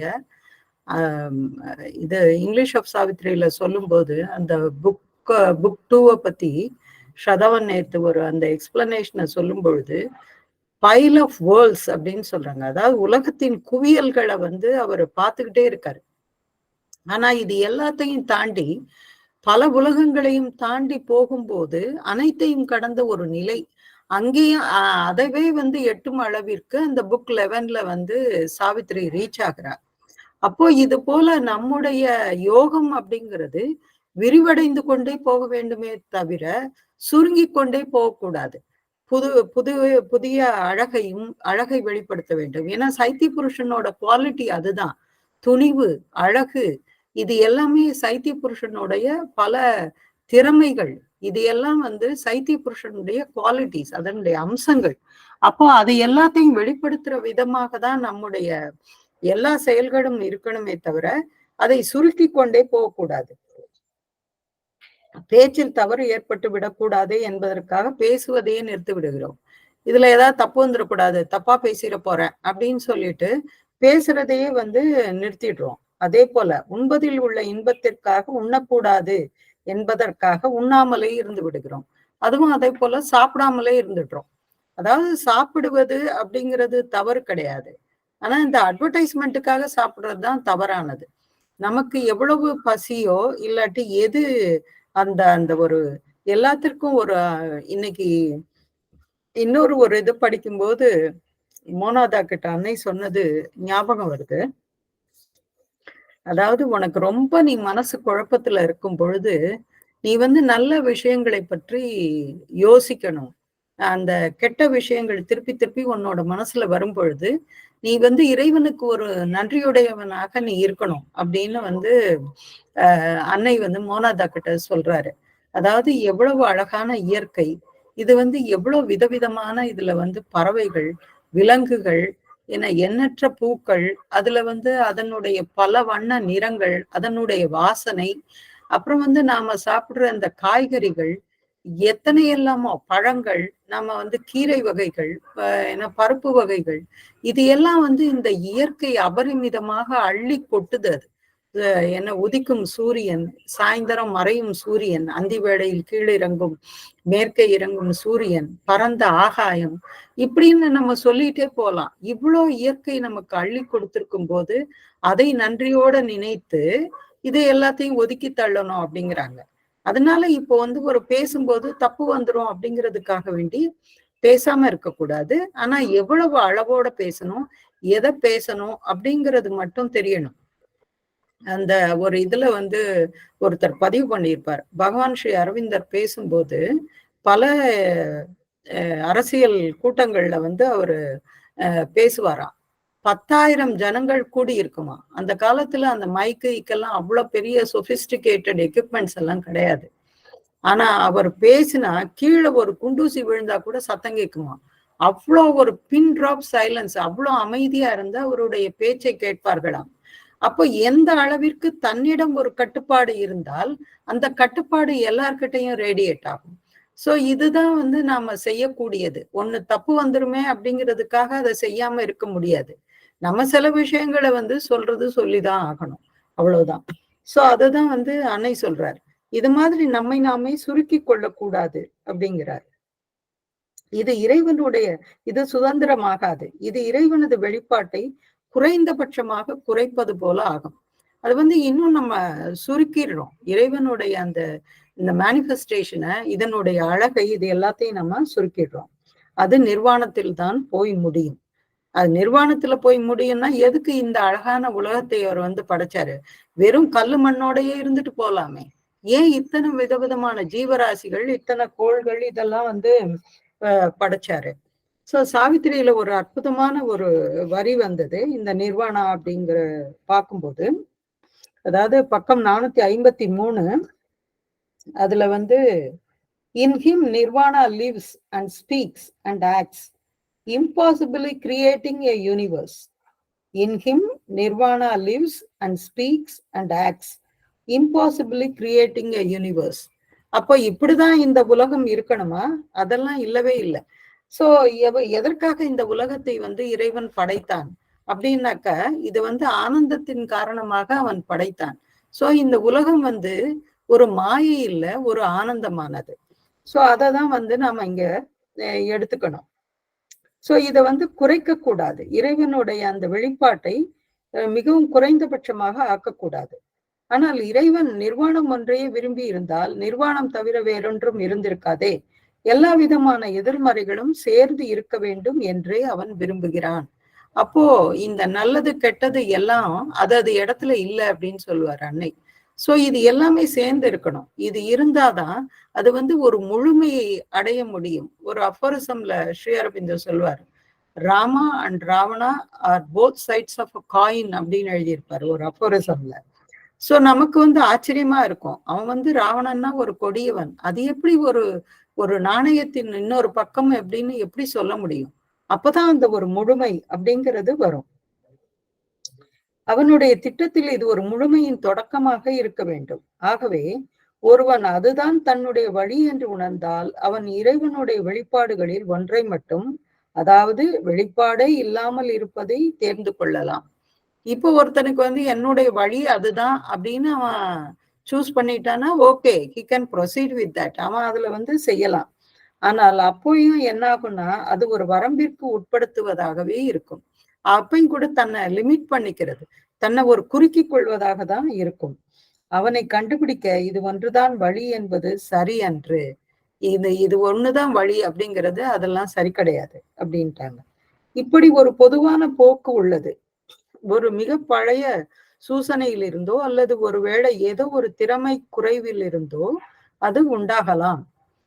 நம்முடைய ஏதோ ஒரு இன்கெப்பாசிட்டி, நமக்கு வந்து ஒரு ஏதோ ஒண்ணு திறனின்மை இருக்கு, அதுல இருந்துதான் இது வருது. இதை குறைச்சிக்கணும், நமது தேவைகளை குறைக்கணும், நம்மளுடைய வேலைகளை குறைக்கணும், என்ன பேச்சை குறைக்கணும், உணவை குறைக்கணும், சுறுசுறுப்பான வாழ்க்கையை குறைக்கணும், எங்கேயாவது போய் அப்படியே பேசாம உட்கார்ந்துருக்கணும். இதெல்லாம் வந்து இறைவனை குறுக்குவது, இது வந்து விரிவுபடுத்துவது அல்ல. இப்படி செய்யும் போது நீ குறுகி போய் விடுகிறாய். உன்னுடைய ஆர்வத்தில் பிழை ஏதும் ஏற்பட்டுவிடக் கூடாதே என்பதற்காக பிழை ஏற்படக்கூடிய சந்தர்ப்பமே இல்லாமல் செய்கிறாய். அப்ப இது மாதிரியான சந்தர்ப்பங்கள், ஒரு தவறு அப்படின்னு வரும் பொழுதுதான் அதுல இருந்து நம்ம தெரிஞ்சுக்கிறோம். இதுல இருந்து இதை எப்படி பேசணும், என்ன செய்யணும், இந்த தப்புல இருந்து நாம எப்படி வெளிவரணும் அப்படிங்கிறத இப்ப ஒவ்வொரு நாளும் இதை ஒரு எக்ஸசைஸாவே நீங்க செய்யலாம்.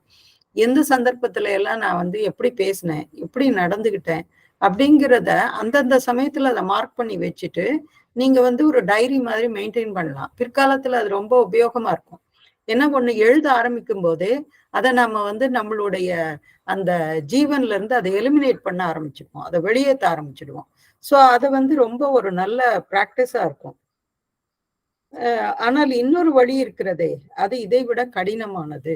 அப்ப நம்ம செய்யறது எல்லாமே ஒரு கஷ்டமான பாதையை தேர்ந்தெடுத்து எதை எல்லாத்தையும் அவாய்ட் பண்ணணும் அப்படிங்கிறத தான் நம்ம வந்து முக்கியமா இந்த யோகத்தில் செய்கிறோம். அடுத்தது யாராவது வாசிங்க. ஒரு விஷயம் ஷேர் பண்ணி காசப்படுறேன். சொல்லுங்க. ராஜாஜின்னு நம்ம கவர்மெண்ட்ல ஃபர்ஸ்ட் சீஃப் மினிஸ்டரா இருந்தார் சரிங்களா, கவர்னர் ஜெனரலா சுதந்திர இந்தியாவுல. அவர் வந்து சாப்பிடும்போது ஒரு இட்லி தான் சாப்பிடுவாராம். ஒரு இட்லி சாப்பிடும்போது அதுல கால் பகுதிக்கு மிளகாப்பொடி, கால் பகுதிக்கு நெய், கால் பகுதிக்கு சர்க்கரை, கால் பகுதிக்கு சட்னியும் சாம்பாரும் அது சாப்பிட்டுருவாங்க. அப்போ அது எவ்வளவு எல்லாத்தையும் ஒதுக்கல, ஆனா எல்லாத்துலயும் ஒரு கண்ட்ரோல். அப்படிங்கிற போது அந்த கண்ட்ரோலிங் மனப்பான்மை அவ்வளவு சிறப்பா தெரிஞ்சது எனக்கு. ஆமா, இது வந்து சுகர் இருக்கிறவங்க கூட இதே போல செய்யலாம். சுகர் இருக்கிறவங்க சர்க்கரை சாப்பிடக்கூடாது அப்படிங்கிற அந்த கட்டுப்பாடெல்லாம் தேவை கிடையாது. ஏன்னா எப்போ அந்த கட்டுப்பாடு வருதோ அதை மீறணும் அப்படிங்கிற ஒரு விஷயமும் நமக்கு நேச்சுரலா வரும். ஆனா அதுக்கு பதிலா அதை வந்து ரொம்ப அளவோட எல்லா விஷயங்களையும் சாப்பிடும் பொழுது அது வந்து அது ஒரு சாட்டிஸ்ஃபை ஆகும். அதே சமயம் அந்த என்ன சொல்றது, அதை சாப்பிடணுன்ற ஒரு விருப்பம் இருக்கு இல்லையா, அது குறைஞ்சு போகும். அப்ப நேச்சுரலா அந்த மனதின் கட்டுப்பாடு வர வர அந்த நோயும் அது வந்து குறைந்துரும். அதுதான் இதுல வந்து முக்கியமானது நம்ம பார்க்க வேண்டியது. சோ அடுத்தது யாராவது வாசிங்க. வாசிக்கிட்டாமா? தமிழ்ல இல்ல ஆங்கிலத்துல வாசிங்க. ஆங்கிலத்துல வாசிங்க. நன்றிம்மா. Page number 208. No, the solution is to act only under the divine impulsion, to speak only under the divine impulsion, to eat only under the divine impulsion. That is the difficult thing, because naturally you immediately confuse the divine impulsion with your personal impulses. I suppose this was the idea of all the apostles of renunciation, to eliminate everything coming from outside or from below, so that if not something from above should manifest, one would be in a condition to receive it. But from the collective point of view, this process could take thousands of years.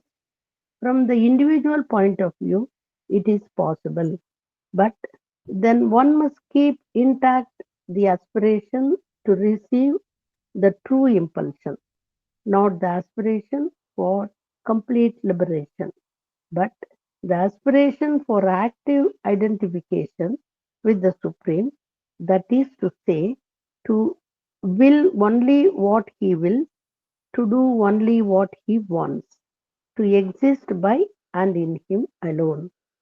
So, one can try the method of renunciation, but this is for one who wants to cut himself off from others. And in that case, can there be any integrality? It seems impossible to me. தேங்க்யூமா. அது- தமிழ்ல யாராவது thank you. வாசிங்க. ராதாராணிம்மா தமிழ்ல வாசிங்க. ஓகேம்மா. இறைவனால் தூண்டப்பட்டே எதையும் செய்தல், இறைவனால் தூண்டப்பட்டே பேசுதல், இறைவனால் தூண்டப்பட்டே உண்ணல், இதுதான் தீர்வு. ஆனால் அது கஷ்டமான காரியம்தான். ஏனென்றால் நீ உன்னுடைய சொந்த தூண்டுதல்களையும் இறைவனது தூண்டுதலையும் ஒன்றாக குழப்பி விடுவாய். மேலிருந்து ஏதாவது வரும்போது அதை ஏற்பதற்கு தயாராக இருக்க வெளியிலிருந்தோ கீழே இருந்தோ வரும் எல்லாவற்றையும் நீக்கிவிட வேண்டும் என்பதுதான் துறவை ஆதரிப்போரின் கருத்தாக இருக்க வேண்டும் என்று நான் நினைக்கிறேன். கூட்டு முன்னேற்றத்தின் நோக்கிலிருந்து பார்க்கும்போது இந்த முறையில் வெற்றி பெற ஆயிரக்கணக்கான ஆண்டுகள் ஆகக்கூடும். தனி மனிதனை எடுத்துக்கொண்டால் இது சாத்தியமே. ஆனால் உண்மையான தூண்டுதலை பெற வேண்டும் என்னும் ஆர்வத்தை கெட்டியாக வைத்திருக்க வேண்டும். முழு விடுதலை பெற வேண்டும் என்னும் ஆர்வம் அல்ல, செயல்நிலையில் பரமனுடன் ஐக்கியப்பட வேண்டும் என்னும் ஆர்வம். அதாவது அவன் சங்கற்பிப்பதையே தானும் சங்கற்பிப்பது, வில். அவன் விரும்புவதையே தானும் விரும்புவது, அவனால் அவனிலேயே வாழ்வது.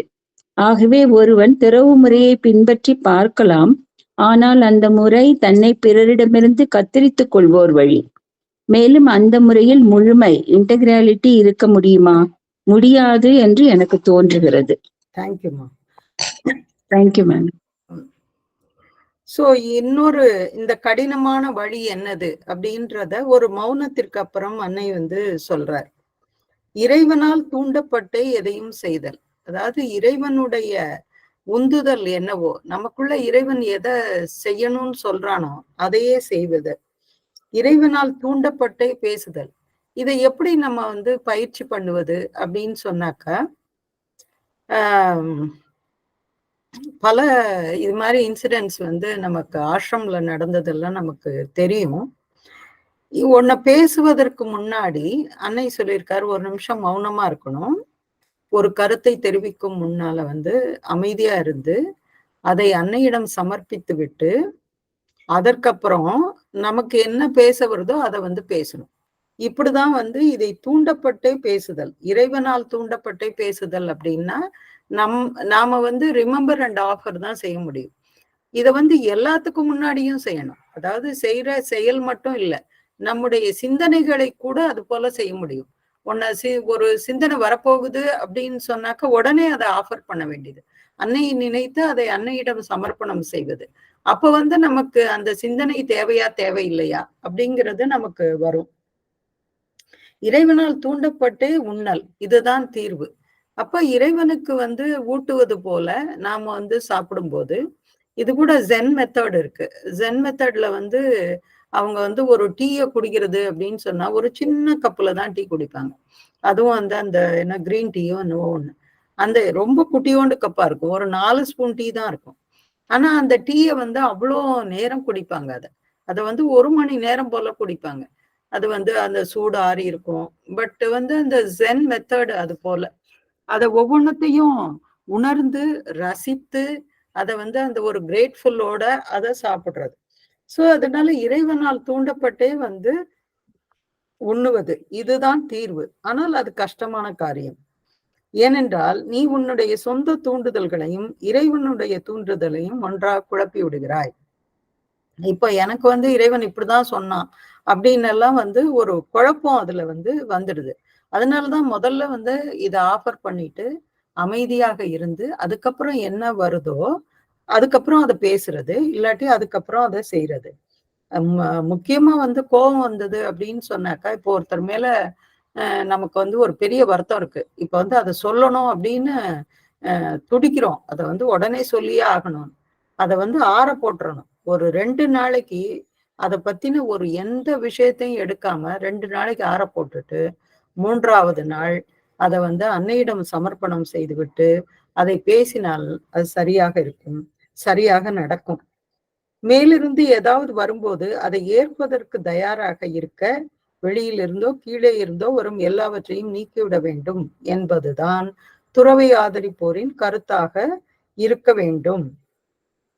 அதாவது ஐயோ நம்ம ஏதாவது தப்பு பண்ணிடுவோம், இதை வந்து நமக்கு இதுக்கெல்லாம் திறமை கிடையாது, நமக்கு வந்து இதை தாங்கிக் கொள்ளும் அளவுக்கு நமக்கு கெப்பாசிட்டி இல்லை அப்படின்னெல்லாம் இதை எல்லாத்தையும் ஒதுக்குறது அப்படிங்கிறது தான் ஒரு துறவை, ஒரு சந்நியாசத்தை, இந்த அசர்டிசிசம் அப்படின்னு சொல்லக்கூடியதை ஆதரிப்போரோட கருத்தாக அது இருக்கிறது.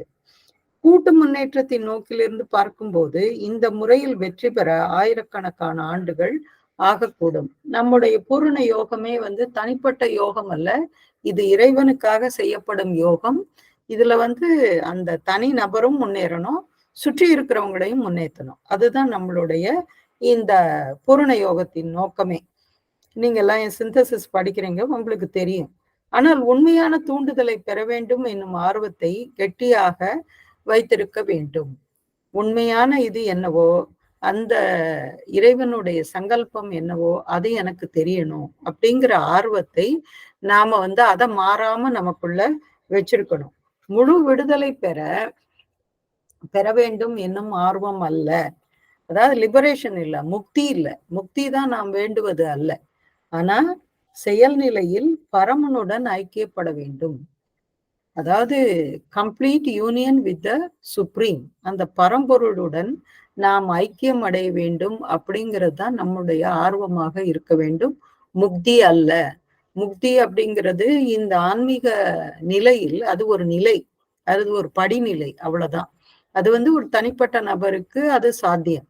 ஆனா இது மாதிரியான கூட்டு யோகத்தில், இது போல பூரண யோகத்தில் நாம வந்து பரமனுடன் ஐக்கியம் அடைய வேண்டும், பரமனுடைய விருப்பப்படி நாம் நடக்க வேண்டும் அப்படிங்கிறது தான் நம்முடைய ஆர்வமாக இருக்க வேண்டும். அதாவது அவன் சங்கற்பிப்பதையே நானும் சங்கற்பிப்பது. சோ அவனுடைய விருப்பமும் என்னுடைய விருப்பம் வேறு வேறா இருக்கக்கூடாது. இறைவன் என்ன நினைக்கிறானோ அதையே செய்யணும். அவனால் அவனிலேயே வாழ்வது, இது ரொம்ப முக்கியமானது. அவனிலேயே வாழ்வது அப்படின்னாக்கா சதா சர்வ காலம் நமக்கு வந்து அன்னை அன்பர்களுக்கெல்லாம் பேச்சு வாயில வந்ததுன்னா அன்னை இருக்கார் அப்படிங்கிறது தான் வரும். அது போல அவனால் அவனிலேயே வாழ்வது. ஆகவே ஒருவன் துறவு முறை பின்பற்றி பார்க்கலாம், ஆனால் அந்த முறை தன்னை பிறரிடம் இருந்து கத்தரித்துக் கொள்வோர் வழி. எல்லார்கிட்ட இருந்தும் வெட்டிட்டு எங்கேயோ இமயமலை அடிவாரத்துல போய் உக்காந்துக்கிறது. மேலும் அந்த முறையில் முழுமை இருக்க முடியாது என்று எனக்கு தோன்றுகிறது. சோ இது வந்து ஒரு முழுமையாக இருக்காது. ஏன்னா பரமனுடன் ஐக்கியம் அடைவது ஒன்றுதான் நம்முடைய வழியாக இருக்க வேண்டும், நம்முடைய ஆர்வமாக இருக்க வேண்டும். அடுத்தது இந்த பேராவை முடிச்சிடலாம்னு நினைக்கிறேன். யாராவது இங்கிலீஷ்ல வாசிங்க, இந்த இத ஹெட்டிங்க முடிச்சிடலாம்.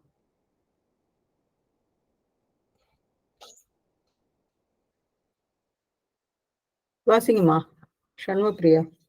Thank you, ma'am.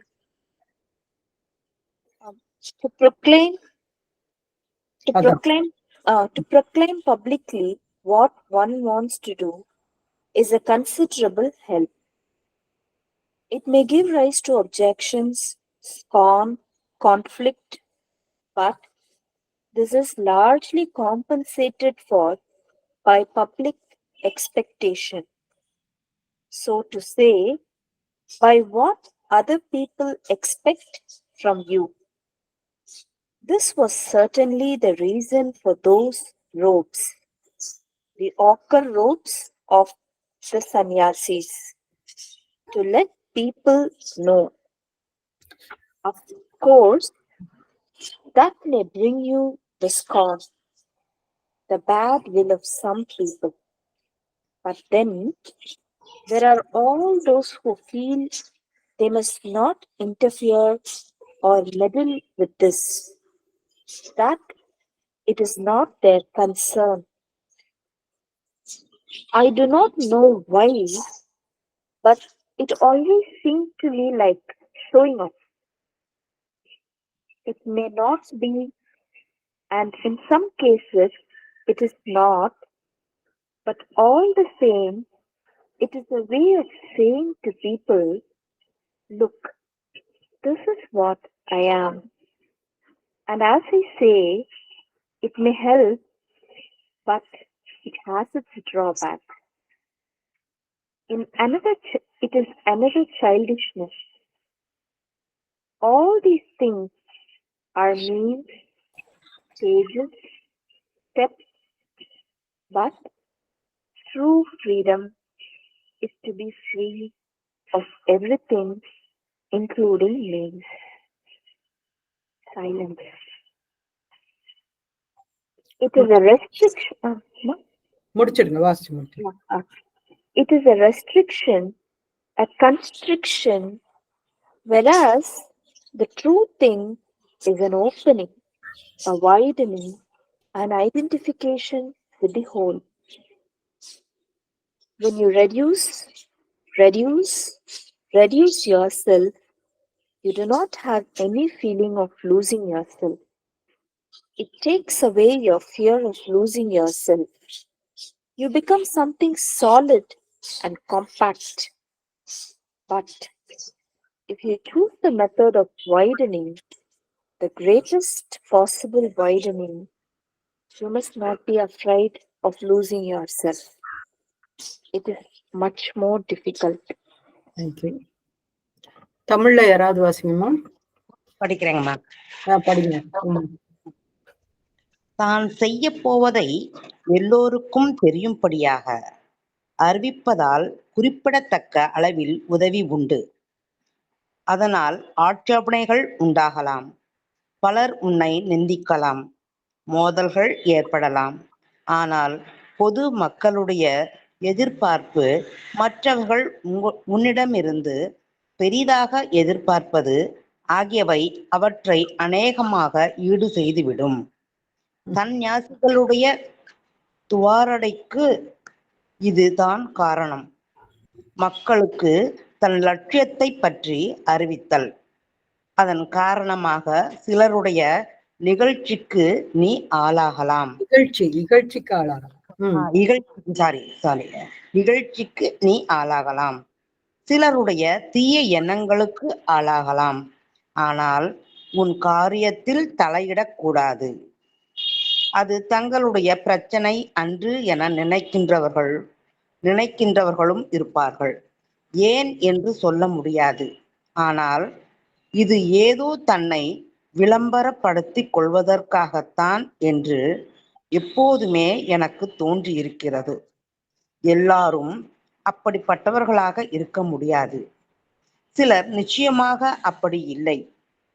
இருந்த போதிலும் அது மக்களை பார்த்து, இதோ பாருங்கள் நான் இப்படி என்று சொல்லும் ஒரு முறைதான். நான் முன் சொன்னது போல் அது உதவியாக இருக்கலாம். ஆனால் அதில் குறைபாடுகளும் உள்ளன. இது இன்னொரு குழந்தைத்தனம். இவையெல்லாம் சாதனங்கள், கட்டடங்கள், படிகள். ஆனால் சாதனங்கள், கட்டடங்கள், படிகள். ஆனால் உண்மையான சுதந்திரம் என்பது எல்லாவற்றிலிருந்தும் சாதனங்களிலிருந்தும் விடுபட்டிருப்பதே மௌனம். அது வரம்பு போடுவது, சுருக்குவது, உண்மையான பொருளோ திறப்பது, விரிவடைவது, முழுவதுடனும் ஐக்கியப்படுவதும் ஆகும். நீ உன்னை குறைத்து கொண்டே போகும்போது நீ உன்னை இழப்பதாக ஒரு உணர்ச்சியும் உனக்கு இருப்பதில்லை. அந்த பயத்தை அது நீக்கிவிடுகிறது. நீ கெட்டியாக உறைந்து போகிறாய். ஆனால் நீ விரிவடையும் முறையை தேர்ந்தெடுத்தாயானால் கூடிய மட்டும் அதிகமாக விரிவடைதல், நீ உன்னை இழந்து விடுவதற்கு அஞ்சக்கூடாது. ஆனால் இது குறைக்கும் முறையை விட அதிக கடினமானது. நன்றிங்கம்மா. நன்றி. சோ இதுல வந்து திருப்பியும் அன்னை அதேதான் சொல்றாங்க. தான் செய்ய போவதை எல்லோருக்கும் தெரியும்படியாக அறிவிப்பதால் குறிப்பிடத்தக்க அளவில் உதவி உண்டு. இப்போ ஒருத்தர் வந்து நான் இந்த பாதையை தேர்ந்தெடுக்கிறேன், நான் ஆசிரம் போயிடுறேன் அப்படின்னு ஒரு அனௌன்ஸ்மெண்ட் கொடுக்குறாங்கன்னு வச்சுக்கலாம். அப்போ வந்து அதுக்கு நம்ம சுற்றி இருக்கிறவங்க வந்து ஆட்சேபனைகள் அதை உண்டாக்கலாம். பலர் உன்னை நிந்திக்கலாம். இது சாதாரணமா நடக்கிறது தான். நிந்திக்கலாம், மோதல்கள் ஏற்படலாம். உனக்கு என்ன பைத்தியமா பிடிச்சிருச்சு, எல்லாத்தையும் விட்டுட்டு அங்கே போறேங்கிற அப்படின்னு எல்லாம் சொல்லலாம். ஆனால் பொதுமக்களுடைய எதிர்பார்ப்பு, மற்றவர்கள் உன்னிடமிருந்து பெரிதாக எதிர்பார்ப்பது ஆகியவை அவற்றை அநேகமாக ஈடு செய்துவிடும். அப்போ 2 விதமான ஒப்பீனியன்ஸ் எப்பயுமே இருக்கும். நம்மள சுத்தி இருக்கிறவங்க உனக்கு பைத்தியமா இவ்வளவு காசு கொண்டு போய் போடுறியே அப்படின்னு சொல்லுவாங்க.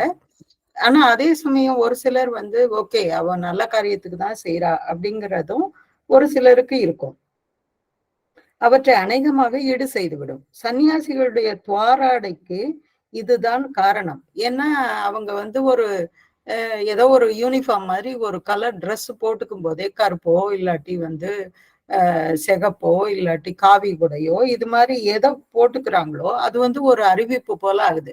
அவங்கள பார்த்த உடனே ஓகே இவங்க எல்லாத்தையும் துறந்தவங்க அப்படிங்கிற ஒரு எண்ணம் மக்களுக்கு வந்து வந்துருது. அதுதான் வந்து முக்கியமான காரணம்.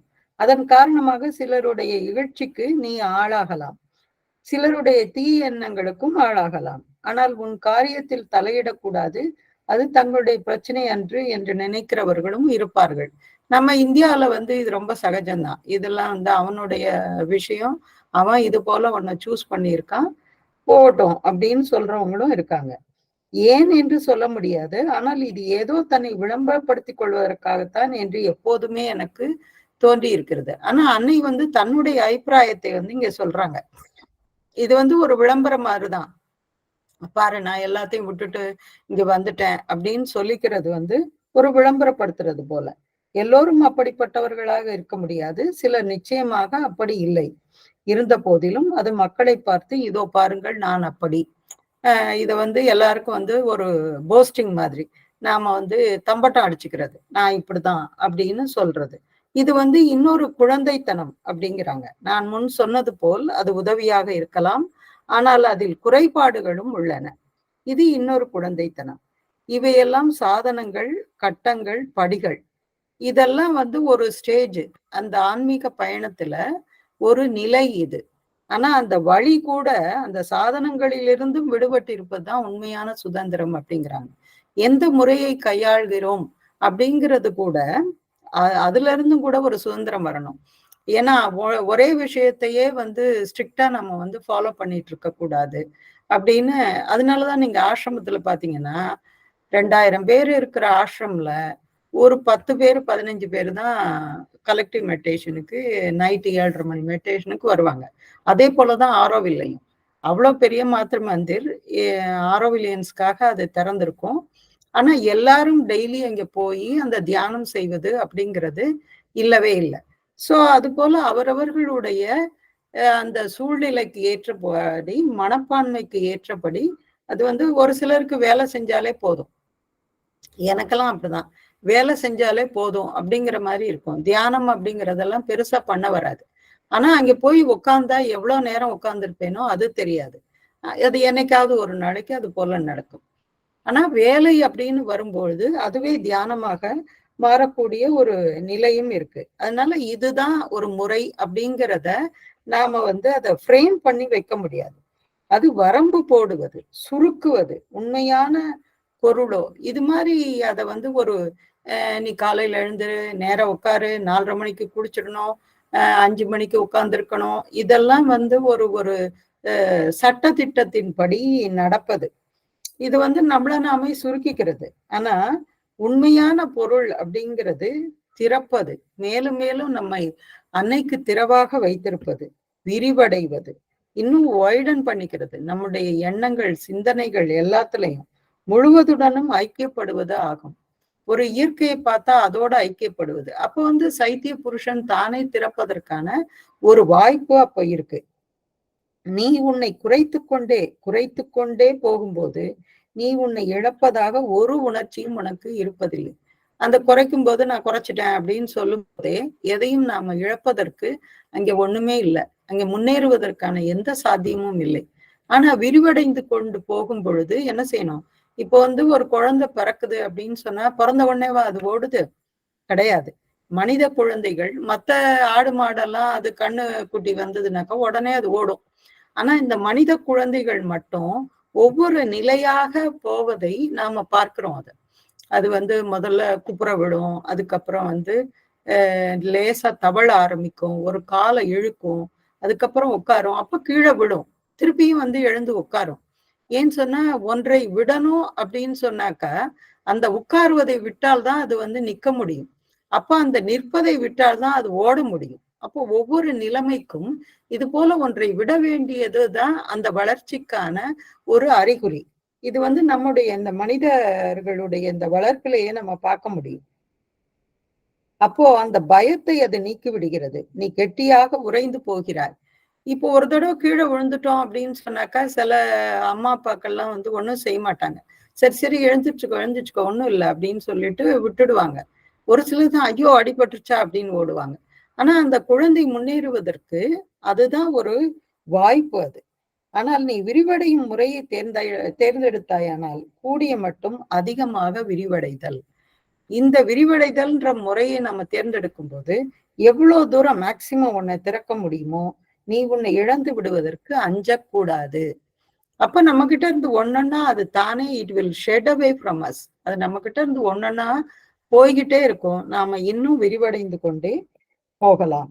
ஆனால் இது குறைக்கும் முறையை விட அதிக கடினமானது. இது கொஞ்சம் கஷ்டமானதுதான்.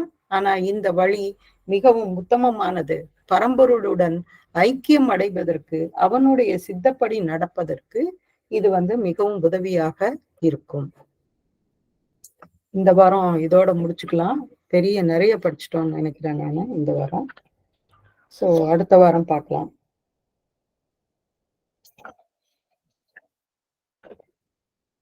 ஏதான கேள்விகள் இருக்கா?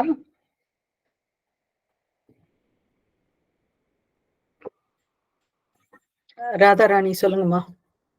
கேள்விகள் இல்லம்மா, ரொம்ப அற்புதமா சொல்லி தந்தல். எல்லாமே நல்லா இருந்தது. நீங்க நிறைய எடுத்துட்டோன்னு சொன்னீங்க, ஆனா ரொம்பவே நல்லா இருந்தது. சம்பக்லால பத்தி நீங்க குறைவா பேசுவாரு அரபிந்தோன்னு சொல்லும்போது சம்பக்லால் ஒரே ஒரு இன்சிடென்ட் சொல்றாரு. அவர் சாஷ்டாங்கமா ஃபர்ஸ்ட் அவரை பார்த்து விழுந்து நமஸ்காரம் பண்ணி எழுந்திருக்கவே இல்லையா. ஒரு ½ கழிச்ச அப்புறம் பகவானே அன்பா தலையில கைய வச்சு டுமாரோ, இது ஒரே ஒரு வார்த்தை தான் சொன்னாராம் அவரு.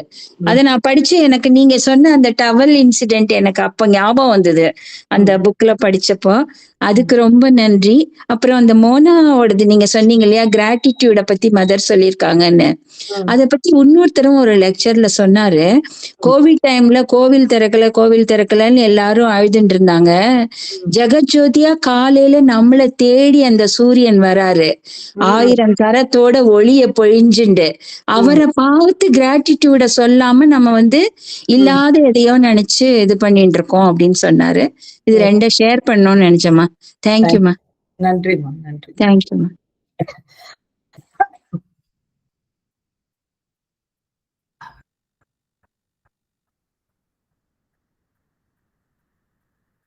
வேற யாராவது ஏதாவது சொல்லணுமா?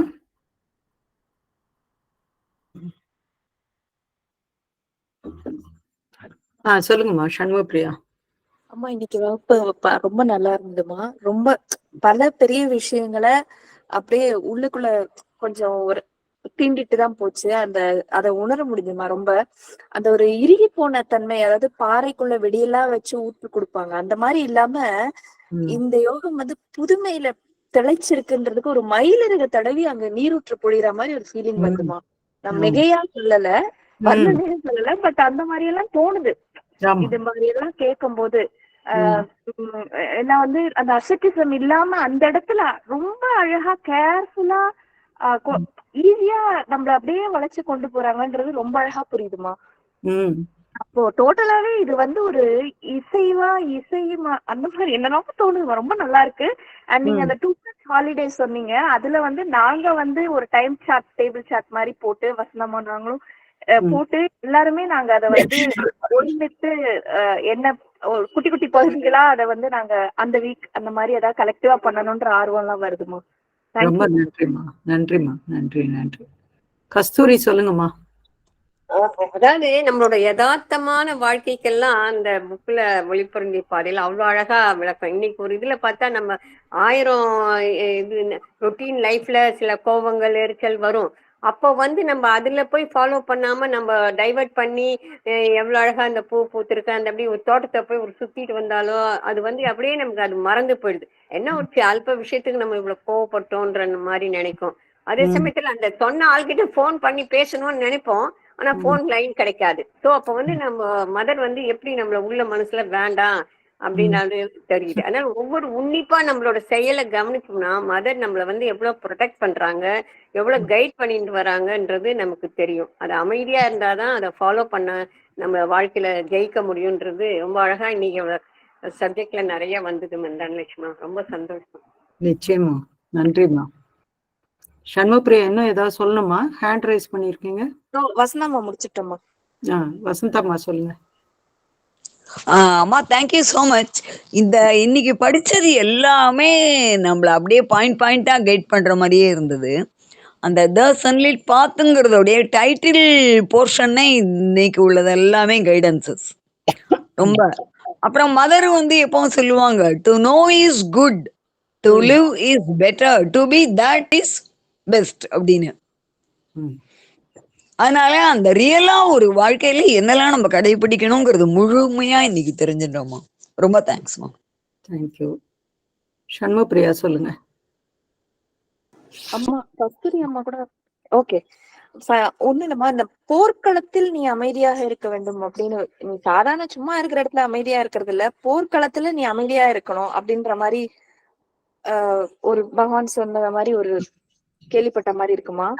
அது அது ஒண்ணு. அப்புறம் வந்து கடைசியா அந்த ப்ரூஃப் நீ வந்து you must not be afraid of losing yourself. அது வந்து ரொம்ப ஏன்னா நம்ம சுபாவத்தை நம்ம விடவே மாட்டோம்மா, அது மாறுறதுக்கு விடவே மாட்டோம். அந்த பதட்டம் போகுதுன்னா அப்ப இன்னும் பதட்டம் வரும். போகணும்னு நினைக்கும் போது இன்னும் பதட்டம் வரும். அதை விடாம பிடிச்சுக்கிட்டே கெட்டியா பிடிச்சிட்டு இருக்கிறதுன்றது அது ஒரு நேச்சர். அது நீ விடணும்ன்றது ரொம்ப அழகா சொல்லியிருக்காங்கம்மா. தேங்க்யூ. எனக்கு வந்து பலவிதமான பயங்கள் உண்டு, எக்கச்சக்கமான பயம். ஒரு லிஸ்டே சொல்லலாம். நிறைய ரூபா நோட்டை பார்த்தா எனக்கு பயம் வந்துடும். அதை வந்து எண்றதுக்கோ இல்லாட்டி அதை வந்து அவ்வளோ கை காலெல்லாம் உதறும். நிறைய காசை கையில பார்த்துட்டாக்க ஒரு பயம் வரும். ஆனா முதல்ல இங்க சாவித்திரி பவனுக்கு வந்து கொஞ்ச நாள்லயே வந்து ஸ்ரதாவன் வந்து அந்த பெட்டி சாவியை கொடுத்துட்டாங்க. நீ வந்து ஒருத்தர் லீவ்ல போயிட்டாரு, அதனால வந்து நீ பாத்துக்கோ அப்படின்னு சொல்லி கொடுத்துட்டாங்க.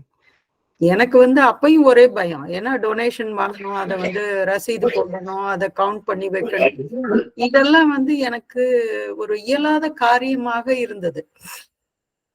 இதெல்லாம் எப்படி நம்ம டீல் பண்றது அப்படின்னு சொல்லிட்டு. ஆனா அந்த பயத்தை எல்லாம் இங்க ஆரோவில் வந்து நிறைய பயத்தை வந்து இங்க போக்குச்சு அப்படின்னு சொல்லலாம். ஆரோவிலுக்கு வந்து நான் என்னன்னைக்கும் ஒரு ரொம்ப கிராட்டிடியூடோட இருக்கணும் அப்படிங்கிறது தான் ஒவ்வொரு நாளும் நான் நினைச்சுக்குவேன். அதை நைட்டு படுக்கும்போது மதருக்கு வந்து ஆரோவிலுக்கு ஒரு கிராட்டிடியூட் சொல்லிட்டு, பலவிதமான பிரச்சனைகள் இங்க போயிட்டு இருந்தால் கூட இது தவிர இதுக்கு முன்னாடியும் ஒவ்வொரு நாளும் ஒவ்வொரு பிரச்சனையை சந்திப்பதாக இருந்தால் கூட ஒரு பெரிய நீங்க சொல்ற மாதிரி அந்த குறுகி போகாம விரிவடைந்து கொண்டே போறது அப்படிங்கிறது இங்க வந்துதான் அதை கத்துக்க முடிஞ்சது. நிறைய விஷயத்த விட முடிஞ்சது இங்க வந்துதான். அந்த பயத்தை, முக்கியமா பலவிதமான பயங்கள், எல்லா பயத்தையும் வந்து விட்டு ஒழிச்சது வந்து இந்த ஆரோவில் தான் அதுக்கு வந்து உதவி பண்ணுச்சு. தேங்க்யூ. வேற யாராவது ஏதாவது சொல்லணுமா? புவனேஸ்வரி அம்மா சொல்லுங்க. இந்த மௌனத்தை பத்தி நீங்க சொன்னீங்க இல்லையா, மௌனங்கிறது வார்த்தைகளை சொல்றத நிறுத்துறது மட்டும் இல்ல, மனதுல சிந்திக்கிறது கூட நிறுத்தணும் அப்படிங்கிறது விஷயமாக அதுதான் எனக்கு தோணுது. அதுதான் சொன்னேன். மனதில் அந்த சிந்தனைகளை கூட அதை கூட மௌனப்படுத்தணும். அதுதான் முக்கியமானது. அப்பதான் சரியான வார்த்தைகள் வந்து நம்ம கிட்ட இருந்து வெளியே வரும். இப்ப உங்களுக்கு வகுப்பு எடுக்கிறேன்னா இதை நான் பெருமைக்காக சொல்லல. நான் வந்து முதலே மதர் கிட்ட சொல்லிடுவேன், நீங்க என்ன சொல்ல போறேன்னு தெரியல, என்ன நீங்க தான் எனக்கு வழிகாட்டணும் அப்படின்னு தான் ஒவ்வொரு வகுப்பிற்கும். இத்தனை ஆல்மோஸ்ட் இந்த சன்லைட் பாத் வந்து முடிய போகுது. ஆனாலும் ஒவ்வொரு வாரமும் இத வந்து மதர்ட்ட கேட்பேன் நான். நீங்க எனக்கு வழிகாட்டுங்க, நீங்க எனக்கு சொல்லுங்க அப்படிங்கிறது தான் சொல்லிட்டு தான் இதை வந்து செய்யறது உண்டு எப்பயுமே. அந்த மௌனம் முதல்ல நமக்கு வரணும். லேலே விஷ்ணு பாஸ்கர் லேலே வந்து அதுதான் சொன்னாரு. ஸ்ரீஅரபிந்தோவுக்கு அந்த 3 நாள் அந்த பரோடால அந்த மோன பிரம்ம சித்தி கிடைச்சதுக்கு அப்புறம் அவர் உடனடியாக ஒரு அரசியல் கூட்டத்துல அவர் பேச வேண்டியிருந்தது. அப்ப நான் என்ன செய்யட்டும், எனக்கு ஒண்ணுமே தோணலையே, நான் ஒன்னும் ப்ரிப்பேர் பண்ணலையே அப்படின்னு சொன்னாரு. அப்போ லேலே சொன்னது இதுதான், பகவானுக்கு சொன்னது, நீ அங்க இருக்க ஒவ்வொருவரையும் நாராயணனாக பார், அதுக்கப்புறம் வந்து இத அந்த இறைவனிடம் சமர்ப்பித்து விடு, உனக்கு வந்து ஆட்டோமேட்டிக்கா வரும் அப்படின்னு சொன்னார். அதை அப்படியே செய்தார். அந்த அந்த ஸ்பீச் வந்து ரொம்ப அற்புதமாக அமைந்தது அப்படின்னு எழுதுறாரு பகவான். அது போலதான் நம்முடைய அந்த மோனத்திலிருந்து வருவதுதான் உண்மையான வார்த்தைகளாக அது இருக்கும். தேங்க்யூ புவனேஸ்வரி அம்மா. ஆனா அம்மா ஆனா அந்த மாதிரி ஒரு மனதை மௌனமாக்குற விஷயம் நடத்த முடியாத மாதிரியே இருக்கு. எப்படி? இல்ல, அதெல்லாம் நடக்கும். ஏன் நடக்காம? ஸ்ரீஅரபிந்தோ அதான் சொல்றாரு, என்னால செய்ய முடியும்னா உன்னால செய்ய முடியும் அப்படிங்கிறாரு. அவர் வந்து நம்ம நிலைமைக்கு அவர் இறங்கிக்கிறாரு. நிரோதா கிட்ட வந்து அப்படிதான் பேசுறாரு. ஏன்னா என்னால முடியும்னா நீங்க பெரிய அவதாரம், உங்களால முடியும் அப்படின்னு எல்லாம் அவர் எழுதுறாரு. என்னால முடியும் அப்படின்னு சொன்னா உன்னாலையும் முடியும் அப்படிங்கிறாரு. அததான் அவர் வந்து ஒரு இடைவிடாம எல்லா விஷயத்திலையும் கடைபிடித்து கொண்டே இருந்தார். அவர் சுருக்கிக்கல, அவர் வந்து விரிவடைந்து கொண்டே போனார். எப்படியெல்லாம் வந்து இன்னும் தன்னை பெருசாக்கிக்கிறது அப்படிங்கிறதுலதான் போனார். அதனால அந்த மௌனம் அப்படிங்கிறது நம்முடைய பயிற்சியால அது வரும், கட்டாயம் வரும், வராமல்லாம் இருக்காது, வரும். ஆனா அது வந்து ஒரு கிளிம்ஸ் மாதிரி வரும். நாம வந்து அதை கொஞ்சம் புடிச்சுக்கணும். இது சொல்லுவாங்க, இந்த ஸ்விம்மிங் பண்றவங்க அந்த போர்டுல இருந்து குதிப்பாங்க இல்லையா கீழே, அந்த ஸ்ப்ரிங் போர்டு மாதிரி அதை வச்சுக்கணும்னு சொல்லுவாங்க மதர். அந்த அனுபவத்தை, ஒரு செகண்ட் வர அனுபவத்தை கெட்டியா புடிச்சுக்கணும். அதை வந்து திருப்பியும் அந்த ஆர்வப்படணும். அதுக்காக நம்ம வந்து இதை செய்யணும் அப்படின்ற ஒரு ஆர்வத்தோட இருந்தனாக்கா நிச்சயமா அது நடக்கும்.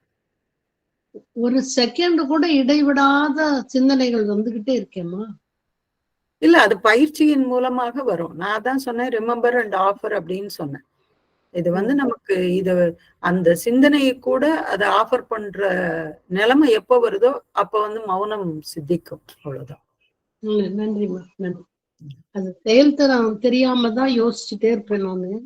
அது தாட்ஸ் வந்துகிட்டே இருக்கும். எதை நினைக்க வேணாம்னு நினைக்கிறோம், அது முதல்ல அதுதான் வந்துச்சு.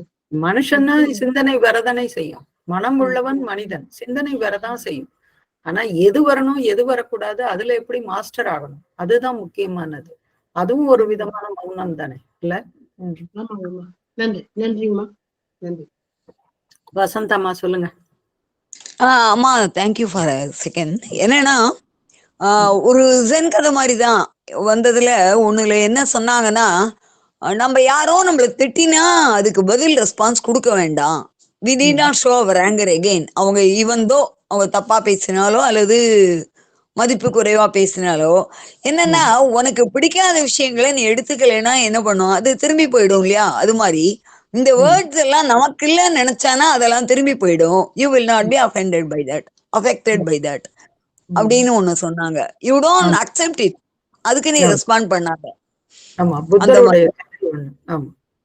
இதே மாதிரி வேற ஒரு நண்பர் அவங்க எழுதினாங்க, நான் வந்து எனக்கு மத்தவங்க என்ன ரொம்ப பெரிய இன்ஜஸ்டிஸ் எல்லாம் பண்றாங்க, அப்ப எனக்கு வந்து பதிலுக்கு பல எண்ணங்கள் தோன்றுது, இந்த எண்ணங்கள்ல இருந்து நான் எப்படி விடுபடுவது அப்படின்னாங்க. அப்ப வந்து மதர் வந்து ஒரு இடம் சொல்லியிருக்காங்கன்னு நினைக்கிறேன், இந்த மாதிரி எதாவது உனக்குள்ள அன்பிளசன்ட் இருக்கோ எல்லாத்தையும் சரண்டர் பண்ணு. எனக்கு இந்த மாதிரி யாரோ ஹார்ம் பண்ணினானா இந்த ஹார்ம் வந்து இதுக்கு என்ன பண்ணணுமோ அதை நீங்க பண்ணுங்க. I have forgotten it, I have handed it over to you, I have surrendered to you. அந்த மாதிரி ஒரு மனப்பான்மை வளர்த்துக்கணும் அப்படின்னு சொல்றாங்க இங்கேயோ இல்லையா? அதனால நமக்கு டிட்டாச்மெண்ட் வந்ததுன்னா கொஞ்சம் கொஞ்சமா மேல போக வழி இருக்கும். கொஞ்ச நாள் கழிச்சு அதை பார்த்து சிரிக்க தோணும், அவ்வளவுதான். ஒரு 4-5 வருஷம் இது கஷ்டமா இருக்கும், ஒரு கொஞ்ச நாளைக்கு கஷ்டமா இருக்கும். என்ன பலரோட வேலை செய்யும்போது இது போல நடப்பது உண்டு. அப்புறம் கொஞ்ச நாள் கழிச்சு நமக்கு சிரிப்பா வரும். ஓகே, நீ இப்படிதான் ஏதோ செய்யு, நீயே போட்டு போட்டு அதை கொக்கை போட்டு இடு அப்படின்னு சொல்ற மாதிரி ஒரு சிரிப்பு வரும் அவங்கள பார்த்தா. அதுவும் நிறைய நடந்தது உண்டு. ஓகே, நன்றி, அனைவருக்கும் நன்றி. அடுத்த வாரம் மீண்டும் சந்திப்போம். நன்றி. அன்னைக்கு பகவான் தேங்க்யூமா. தேங்க்யூ so நன்றி much மேடம். தேங்க்யூமா. அன்னைக்கும் பகவானுக்கும் நன்றி. பகவானுக்கு Thank you, நன்றி. madam. தேங்க்யூமா. அன்னைக்கும் பகவான் தேங்க்யூ மேடம். அம்மா. அன்னைக்கு பகவானுக்கும் நன்றி, எல்லோருக்கும் நன்றி. தேங்க்யூ. Thank you madam.